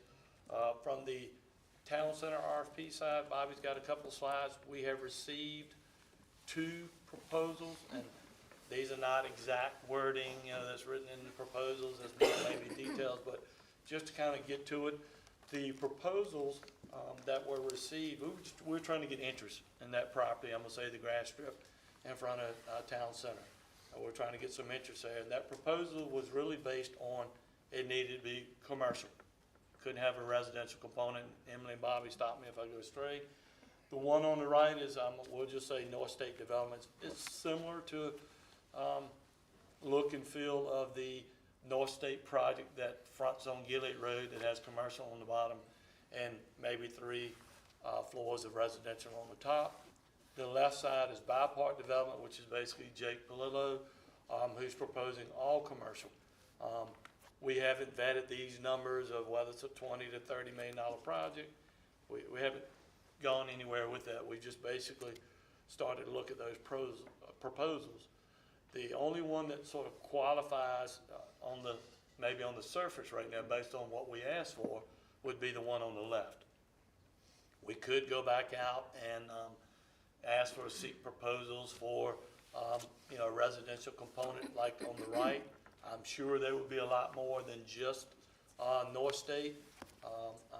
Brian has been meeting, Brian and I think Bobby have been meeting with folks that are interested in other property in downtown, potentially Charles's property, potentially this property. So we could get, other potential ideas. I don't have anything in hand. A lot of talk. I get excited when I see a proposal, and hopefully that will come forward. But I guess what I'm asking you is, do you want us to move forward at this point and fleshing this out further? The only one right now that would even meet the surface would probably be Jake's project, and there's a whole lot of homework to do if we move forward with that project. We'd have to see how we work through, potential parking deck. We'd have to see what legal issues that are there, et cetera. It's very, very preliminary. Or you may say, hold off. Let's see if these folks that are looking at maybe Ginyard's property and others can really make something happen. Maybe they can, or we can get some in 30 days or 60 days or 90 days. Probably bet my house and car no. So I'll just go out on a limb and say that. Hopefully they prove me wrong. So I'm saying that so they will prove me wrong. So I'm just looking for direction here of whether this is great, Anthony, sit tight. Anthony, see if we can move forward on the left side. Anthony, put it back out, see if we get some other proposals. I can figure out the parking deck side of this. We can come back with some ideas on what that may look like. If this is something the board is interested in going for, there's a dollar amount to that.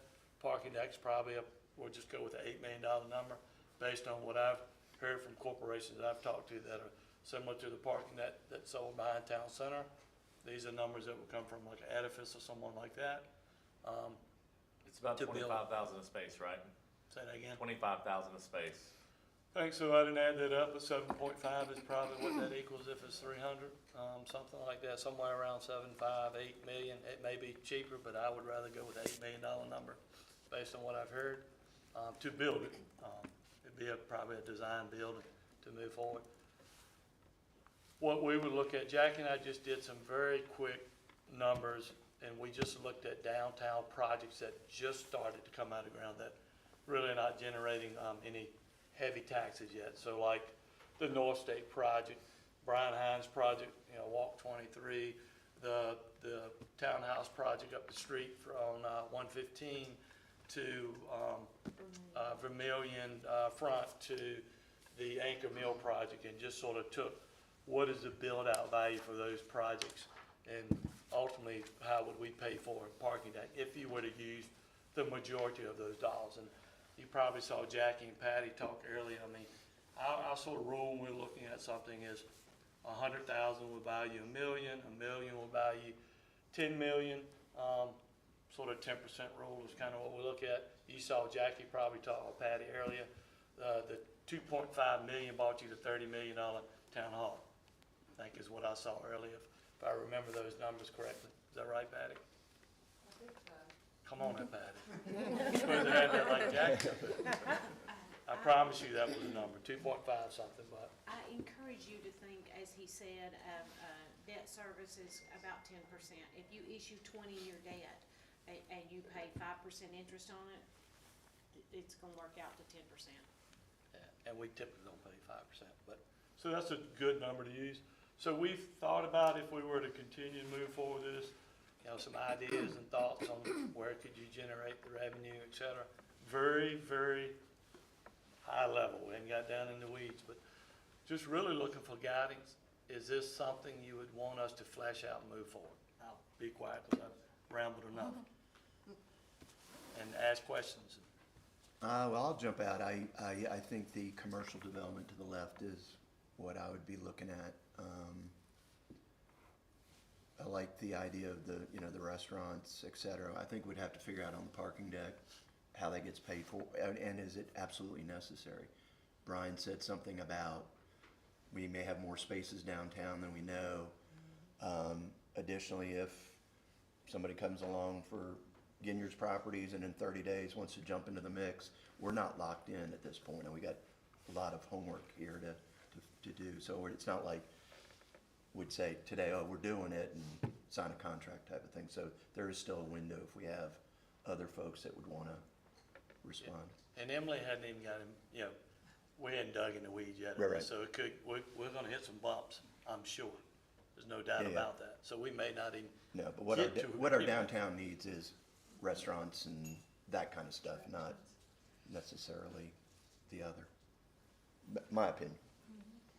Yeah, I think that I'm definitely leaning on the left side. I'm not sure if it needs to look exactly as described. I'm curious what high-end means.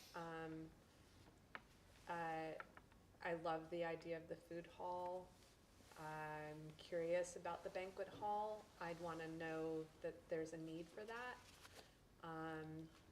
But I guess we don't really have banquet facilities, so I guess, you know, I like the idea. It seems so, it seems like a lot. It just seems so, like so much, but I love the idea.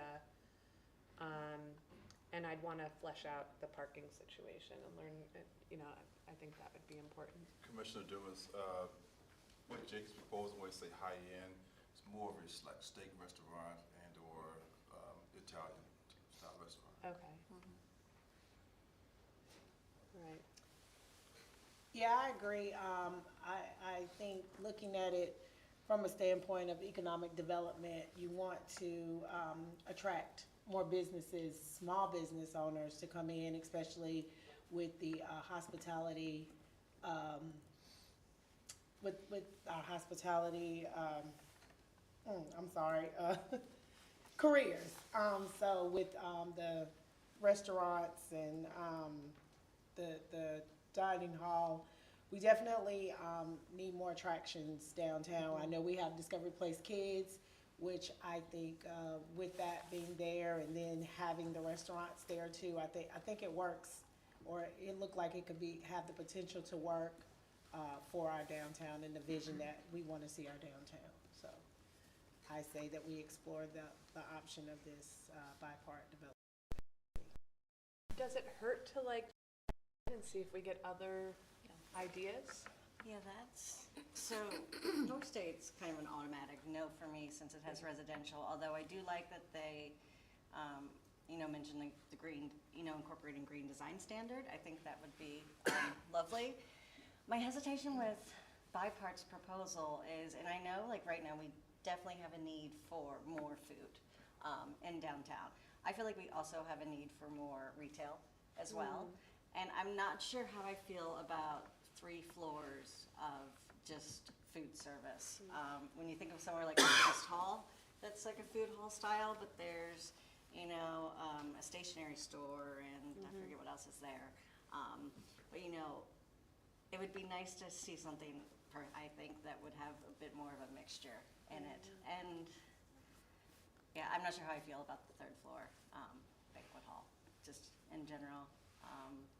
Because I think that's what would be spurring most of the parking needs for large events. Well, I think in what Commissioner Walsh was saying too, we're not locked in. So, I mean, we do have a window of time where we can explore and have other, you know, proposals to come in if need be, so. And Can we- we, And we just wanted guidance to kind of help see if it's worth going down this path. It may get, this runs up against a roadblock, and like you said, can we, our conversation with Jake would be, hey, can we do maybe some retail? This sounds like a lot. Are there some other thoughts and ideas? So we'd be working through all those kind of ideas and see if it moves at all. And there's nothing to stop that, there's nothing to stop that Larry Davis and his LLC to come in and throw something out, on the table to us to bring back to a board at some point in time. I was gonna ask, are we, because the applications are closed on this, correct? The deadline for submission has already ended. One thing that I would point out is that the request for proposals that was published mentioned nothing about the town building a parking deck. So given that that was not part of the initial solicitation process, if the town is considering that, they should likely to make it an even playing field for other proposers to submit, to put in there that they would be willing to explore that option, because that, again, was not something included in the initial solicitation. So if the town is going to explore a parking deck or offer that up as part of the negotiated deal or transaction, they should put that in the solicitation documents, re-solicit, and see if others, knowing that that is a potential option, might submit something. Can we I don't know that I would offer that per se. You don't have to, but I'm just saying right now, if others had known that the parking deck partnership was a potential option, maybe they would have submitted proposals as well. But it wasn't something that was included in the solicitation documentation. And I'll say, since I wrote the thing, we did put in there to suggest if you need something, or you have an idea that's not specifically called out, there's something along those lines, not the exact verbiage, but we tried to suggest, what do you need to be successful? And so I think the by part one said, to be successful, I need more parking. And like Anthony said, I think we need to flesh it out. I mean, people wanna walk a straight line to their parking spot. It might be the same distance, but there might be some zigs and zags in it based on the available parking in downtown. We just don't know. And then I just also wanted to point out, both of these offers are around the same amount, roughly $500,000. Tax value on the property is 1.1 million, so I don't know if that factors into any number you're willing to consider. But that would also be part of our analysis. Yeah, I don't see us resolving this in a month or anything like that. It's really just to kind of, is there many interested in, still trying to figure out something for this piece? Here's some options. Hopefully Bryant has this guy come back with something even better, and that we can look at it. I hear what Emily's saying. There's nothing to stop someone from, we're not saying sell the property to them right now. But if someone wanted to come in and say, hey, I'm interested, and show us a plan, we can always look at plans. That's not saying we're gonna sell it to them.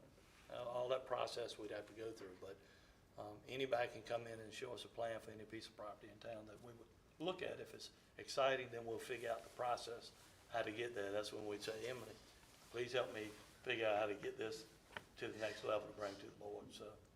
Yeah, and in all honesty, I don't see us building a parking deck to support this project. In fact, if that's a showstopper for them, then that may be the end of the road. Yeah. There's a parking deck right behind it. Again, if we have additional parking that can be utilized, but if we build a parking deck halfway across town, you're gonna run a shuttle service to this, so something's a little off here, but, as we remember, we went through multiple iterations with the now North State project, so we're just at the beginning of this, but what I like is, maybe mixing in some retails, another way to do it, but the one to the right's just, I don't think that. If you're building a parking deck, it cannot be for them. It would be a public parking deck Yeah. for everybody to use. Right, and unless we have And some that other may be a need, showstopper. and it may be with a red line coming, that something happens there, but specific to this project, we're not gonna build a parking deck. When we were talking about the new town hall, we talked about the fact that there's room for a future garage there. And so I would imagine that in the future, we'd have to consider that at some point, but I don't know if we have to do that now with this. So we'll flesh that out. Like I say, I don't anticipate coming back to you anytime, in the next month or two with an agreement that says, oh, we're ready to move forward. It's working through the details to see if these are even viable. One thing we need to do is decide, what do we want downtown to be? You know, the project that Jake proposed would give us about 1,500 people downtown on a Friday, Saturday. Do we want that? If we decide we want that, then we need to plan on parking there. And that right there would bring value to our downtown. So if you still want the slow downtown, then we delay. If you want a vibrant downtown with more traffic coming here, then I'd rather move forward. I'd also be curious to know if other developers have like a particular idea that could activate Ginyard's property along with the Sliver property, like some type of unique or interesting concept. I don't know what that would be. I also agree that it would be nice to have a retail mixed in too. And then the parking study results will definitely be beneficial to help us think like maybe more proactively and long-term about what our parking solutions could be. But I think in the meantime, it's okay to, explore Jake's property a little bit more. Yeah, I agree. So we're still able to be open to other proposals? So Even for this solicitation period, it has ended. However, that would not prohibit others from submitting a negotiated offer for consideration by utilizing a different disposal method. This disposal method would have been specifically for economic development, which has specific procedural parameters around it. But we always have our normal disposal procedures such as upset bid process, sealed bid process, etc. So if someone came to the town with a negotiated offer and then you all voted to dispose of it through the upset bid process, that would be a possibility. But if someone came in with a plan tomorrow, maybe not tomorrow, Monday, and said, you know what, I really would like to have your old town hall and put Ruth Chris Steakhouse in it, I'd look at it. And we'd figure out how to come back to the board and say, board, are y'all interested in this? And Emily would help us through the process if we wanted to dispose of that property. So I guess there is a process obviously for this if we're gonna go down that route. But if someone shows a plan, no different than what they've been doing to Brian. People are coming in, talking to him on various properties. That actually includes this property too, that they may show interest in. Now, they probably hadn't drawn up any plans or anything, but they said, hey, we would be interested in that property too. But I don't know what that looks like. We'd have to figure that out. That's when Emily would have to guide us down the right path like she has now, so. But I've got clear direction on, just flesh this out, just see where it goes, come back to us, and obviously keep the various department heads involved, and we'll see where it goes. Yeah. That's all I needed. Okay. Then moving to, future use of Parent Town Hall. Bobby, can you pull up that, do we have a calendar on that? So what this calendar is based on, obviously, we're thinking about moving out of the existing town hall and also the third floor of Town Center over to the new building, hopefully sometime November, December 2025. So this model is built on that. If you look at the very last bullet point, I guess, not the sub point, but the bullet point of, if we were to move in November, December 2025, we'd want to be in a position to start demo of the interior of the existing town hall. So that's what this is built on. The only date I'd say in here that is hard right now is February 11th. We have set up a kickoff meeting to sort of talk about the scope and work program. If you recall, and Bobby, move to not the next picture, but the next one. Early on, when we're talking about the new town hall, what would we do with the existing town hall? NJ and some of his staff was involved in sort of looking at a potential programming space and what that may look like, and community space, et cetera. This is just a picture of kind of what that may shake out and look like. All it is a pretty picture. Go back to the schedule, Bobby. So I guess to make this short, I wouldn't worry about too many of the dates in between, but we are continuing to move down the path of moving into a new building and being in a position, if we're able, to start demo on the existing town hall interior and get that into shape, potentially November, December 25. We have 1.5 million, I think, set aside for interior outfits, et cetera. And that's in our new town hall budget. Is That's that in our new 1.5? town hall budget that's set aside for this. and another maybe $500,000 in potential Alma Adams grant, so roughly $2 million. We haven't received the $500,000 from Alma Adams. We'll make the assumption that we may receive that $500,000, but there's potentially $2 million sort of set aside to upfit the existing town hall. So I just need guidance. We're gonna continue to move down this path, until the board tells us otherwise. If you say slow down, if you say hold up, I just wanna, before we start spending real money to, some of that $2 million, I just wanna make sure this is the path we're going down, and we're gonna start spending it very soon. And if you have different thoughts, then we need to slow the train. That's it. So I'll stop there, and I'm sure there's some comments. I'll jump out there again. I'd like to slow it down.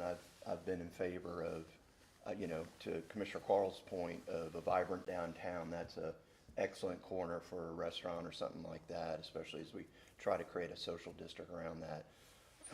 I'm not sure we need a community center there, or we even need one necessarily, but I'd like to see us explore some options for, kind of like what we did with 760, to sell it to a private entity and have it be a tax generator, not a tax burden. How does everybody else feel? You can disagree with Nick. This is the time I'm agreeing again with my friend, so. Okay. We don't agree on much, but. We're like those two guys. I personally have been in favor of keeping it as a community center and kind of returning the building to the community to use, and letting them have that space, but, I'm just one, so. I guess I'm just not sure what that use would be. Like, I'm also leaning that way. I think it could be a cool business. It could be a cool restaurant. I'd be open to being convinced. In my head, I'd always pictured it as this community space, but I don't really know what that means, and I don't want it to go unused. No. And so I guess I want more thought and ideas about what that community space would be. MJ, what are you? So I would say it's some of the biggest requests outside of programming, because we can do programs in there and other after-school sites, specialty camps, and adult programs, but that size of a meeting space for functions, we turn people, dozens and dozens of people away every year because we just don't have a space, a public space that can hold events that over 120, 150 people sitting down in a space probably. So we get a lot of requests. The community is definitely looking for space like this. Okay. But where's the best location? Is it here or somewhere else? But that type of space is unusual in Huntersville. And in this concept, that was essentially getting about 200 people in the center with round top tables.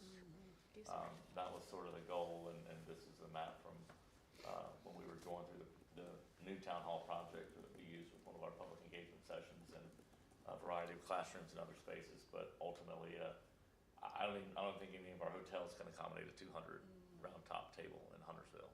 Which You could gotta go also somewhere generate else. revenue by renting it out, correct? To the town. Thank you.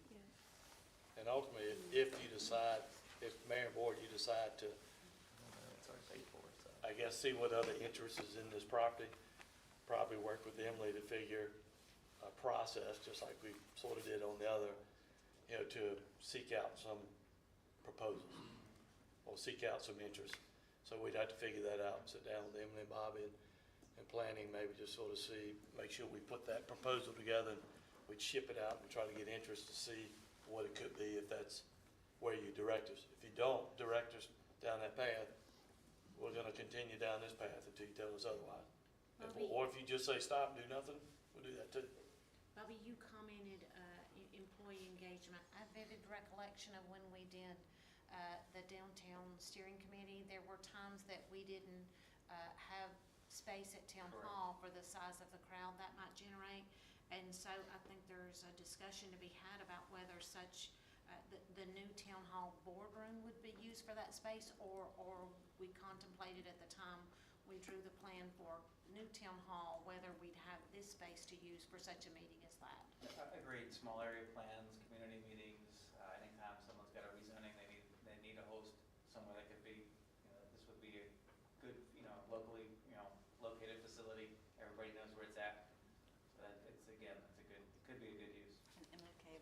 And this is the proposed plaza between the two buildings, how they interact.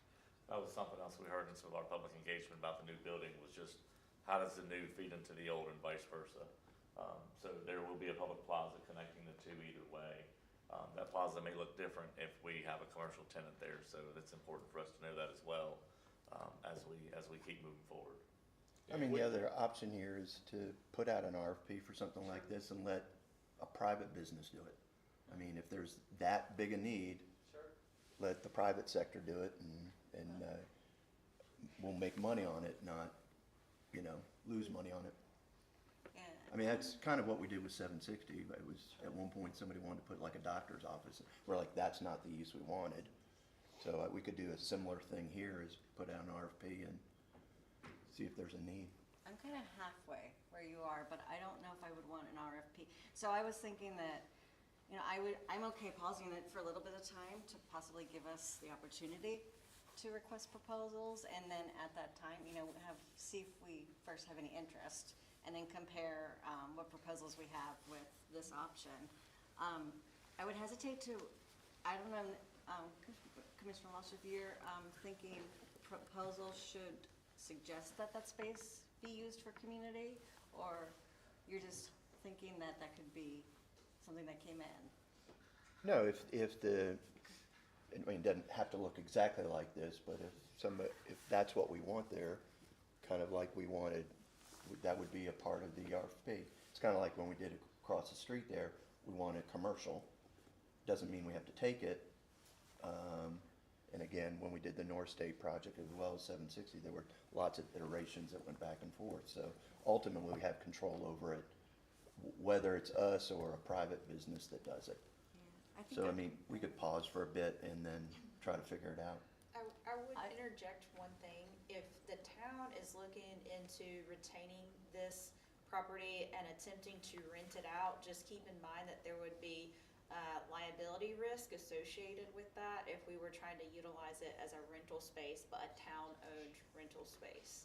But isn't that the same with Park and Rec when they rent out their other facilities, like the Deerwood Center? They do You have to smaller facilities, so for example, if you look at the risk associated with renting out a picnic shelter, it's a much lower risk than renting out a very large space that could fit up to 200 plus people for events. So just something to keep in mind, not suggesting one option is better than the other, but just from a liability standpoint, it would be something that you would want to consider as well. But also in renting out those types of spaces, I know in the past, I've rented out the Deerwood Center where we've had events. We've also, it was the responsibility of the client to ensure that they had that insurance liability too. Correct. right? They do have to provide certificates of insurance and Right. also waivers of liability. However, if someone were to be seriously injured on town-owned property, they would likely still involve the town in litigation. Okay, thank you. I like the idea of the RFP. I don't know if I'd want to limit it in any, I'd like to see how people can be creative and what they can bring to us in addition to community space. So I just wouldn't want to limit it to like that use only. That's fine. Yeah, maybe that's what we do, is pop out an RFP to see what happens. So am I hearing a majority, it looks like, maybe saying, do some type of RFP, just see what we get? Was it a majority, Latoya? So we're limited in what we can seek proposals for. I just want to point that out as well. There's a few different sources of authority that allow us to actually seek plans and proposals, one of which is the economic development disposal process, but that is limited to commercial and industrial. So if we were going to try to utilize that specific disposal method, keep in mind that the RFP would have to be geared towards soliciting proposals for that particular purpose. In this case, likely commercial, not industrial. That'd be fine. We don't What want are other, industry. Commissioner Rivers, are you? No, I'm not in favor. Okay. Commissioner Demas? I don't see the harm in an RFP. Okay. Mayor Pro Tem? Yeah, I wanted to throw out the idea too, like if our classes are so popular and there's a lot of people coming, maybe we have like increased offerings, that gets people downtown. And if we have, more retail and more restaurants, that's gonna get the people down there to spend money in our restaurants and retail. So I don't really think about it as losing money. If we're getting people downtown to do things, it's gonna be, you know, generating dollars that way. So I'm not really in favor of an RFP. So we have 3. You are in favor of RFP, right? Thank you. AB? I am, as long as it's not an extended, I don't want this to go out very long. Yeah. Do we have a drop dead date for the contract for that moving forward? Yeah, that was my next question. I mean, that's kind of why that date's February 11th, so if we we know to put it on hold, Yeah, we put it you on. know, Okay, that's fine. that's what I want to do is before February 11th. And then how long can it be on hold until they are like, we have to start working on the connecting part? I mean, the connection's gonna happen either way. So we're moving forward with the connection. Okay. So if the board decided to sell the property, it's easements and things we work, no different than we did for 760. Okay. I mean, the only way you get to that parking spaces for the Greenway is you go through an easement, through 760. And then we did a joint share use later on all the parking over there for public parking spaces. So we would have to work through those, how that shakes out. And no different than if that were to happen, I don't wanna get too complicated, but, you know, the whole town hall approval is based on an exit only on that side of the existing town hall. So where you can come in and out right now of the existing town hall, once this is all said and done, you can only exit out to the right. So those things would have to be worked out if this goes, you know, to some private entity, et cetera. We can't change that, you know, that maybe they can change it after the fact that we, you know, if that would happen. So I don't wanna get too far in the weeds, but those kind of things we'd never figure out right now, because number one thing is to finish the new town hall. So I think I'm hearing at least some type of short RFP to sort of see what interest we get from a majority, and then see where that goes. And I'll work with Emily and figure out what we need to do to make that happen. So- Brian, have we had any people kind of knocking on your door saying what's happening on this corner? Not on the town hall, but like I said, the Sliver and some other properties, definitely. Folks are interested. Do you get And commercial on the Sliver or residential? A healthy mix of both. And I will say this, I agree, we want restaurants and shops downtown.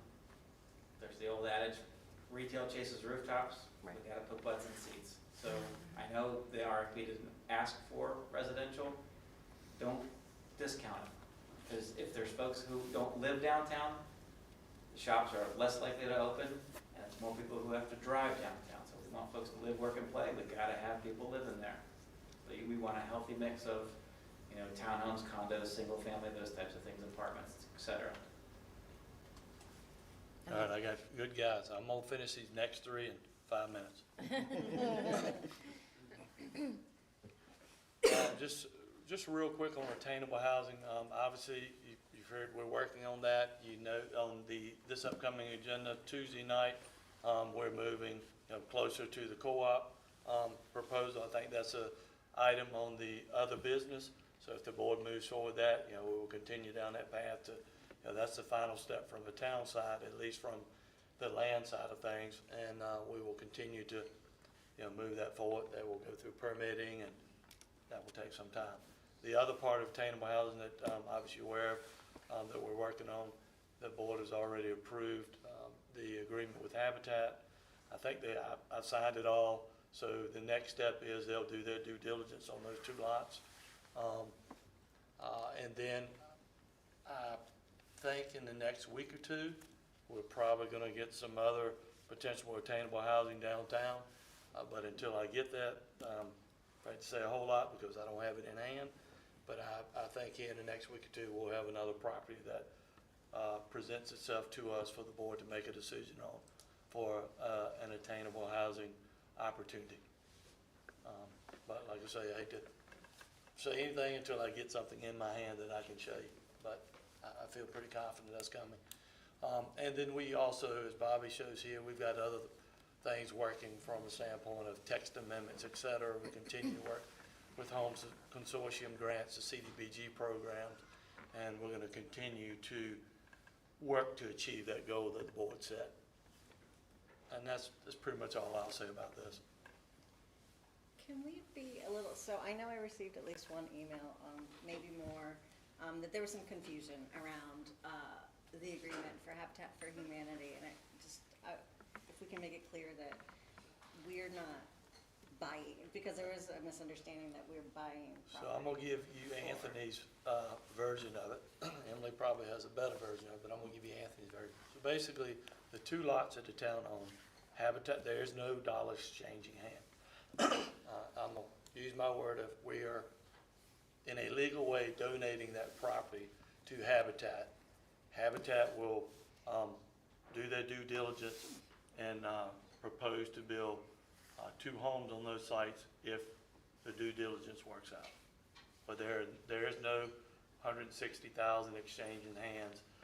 Basically, those properties will go to Habitat, and they will see if they can build 2 homes on it that are similar to homes in that neighborhood. They're looking at 2-story homes. Is that fair enough, Bobby, Emily? I And do. then this is property that the town already owns, it's not property that The the town property is was, buying. that's I right, think that's where property there was was given to the confusion. town. I don't know how, I forgot how many years ago. None of us a long know time why we ago. have the land. Yeah. But we did tell Habitat and, you know, make sure as close as possible to build consistent with what's already there. And they even came up with a garage plan, which is not typically something they do. So just so they can be consistent with the neighborhood if it works out. It could be they come back and it doesn't work out. It could be that the soils are not suitable or whatever. We made them aware that there have been some issues maybe in the past. And that's part of the due diligence. That could fall through and we may still own it at the end. I think that Commissioner Bergson's point is, I think there was a little, it looked like we were donating 160,000 or giving 160,000 to Habitat. I think it was just a little unclear that night. We probably could have done a better job, but it's water over the dam at this Well, the point. thing is, you can't, you know, Habitat's not gonna maintain those properties. Maybe I can take it a little bit further. I know. Habitat is gonna take those properties and potentially sell those to someone who meets their criteria. Right. So Habitat will not own them. No, we know that. I know just- y'all know, but yeah. that's why, right, thank you, ma'am. And so Emily was just keeping us on the right path, instead of Anthony's explanation. She was over there cringing, by I the know way. she Yeah, was. she was. So I had to correct myself at the end. Yeah. From an arbor standpoint, I think Bobby told you earlier, we're working with Davidson. We've got a lot of needs. He mentioned quite a few of them earlier. Hopefully we'll have that agreement in place here very soon, hopefully by the end of February, mid-February. And we'll use this partnership with Davidson to help us out, whether it's writing text codes, looking at a tree specimen, all the things Brian said. And if that seems to work out, it's just consulting services for that is astronomical. We may look at bringing that back to the board to add that position in to the budget. But our first step is, you know, get someone on board. And we think using Davidson would be a good first step. So you may see that come back to you later because we have a lot of needs for arbor services. That's all I want to tell you. Legislative priorities, because I'm running out of time. We're gonna send those to you. We have a legislative committee. Several of the board members sit on that. I think Emily and Bobby sit on that. We've come up with some of those priorities. We will send that to the board to take a look at and then ultimately get the board to bless those so that we can send those to Raleigh. Is that fair enough, Mayor? So this will come back to the board. Public will see these. There's nothing here to hide.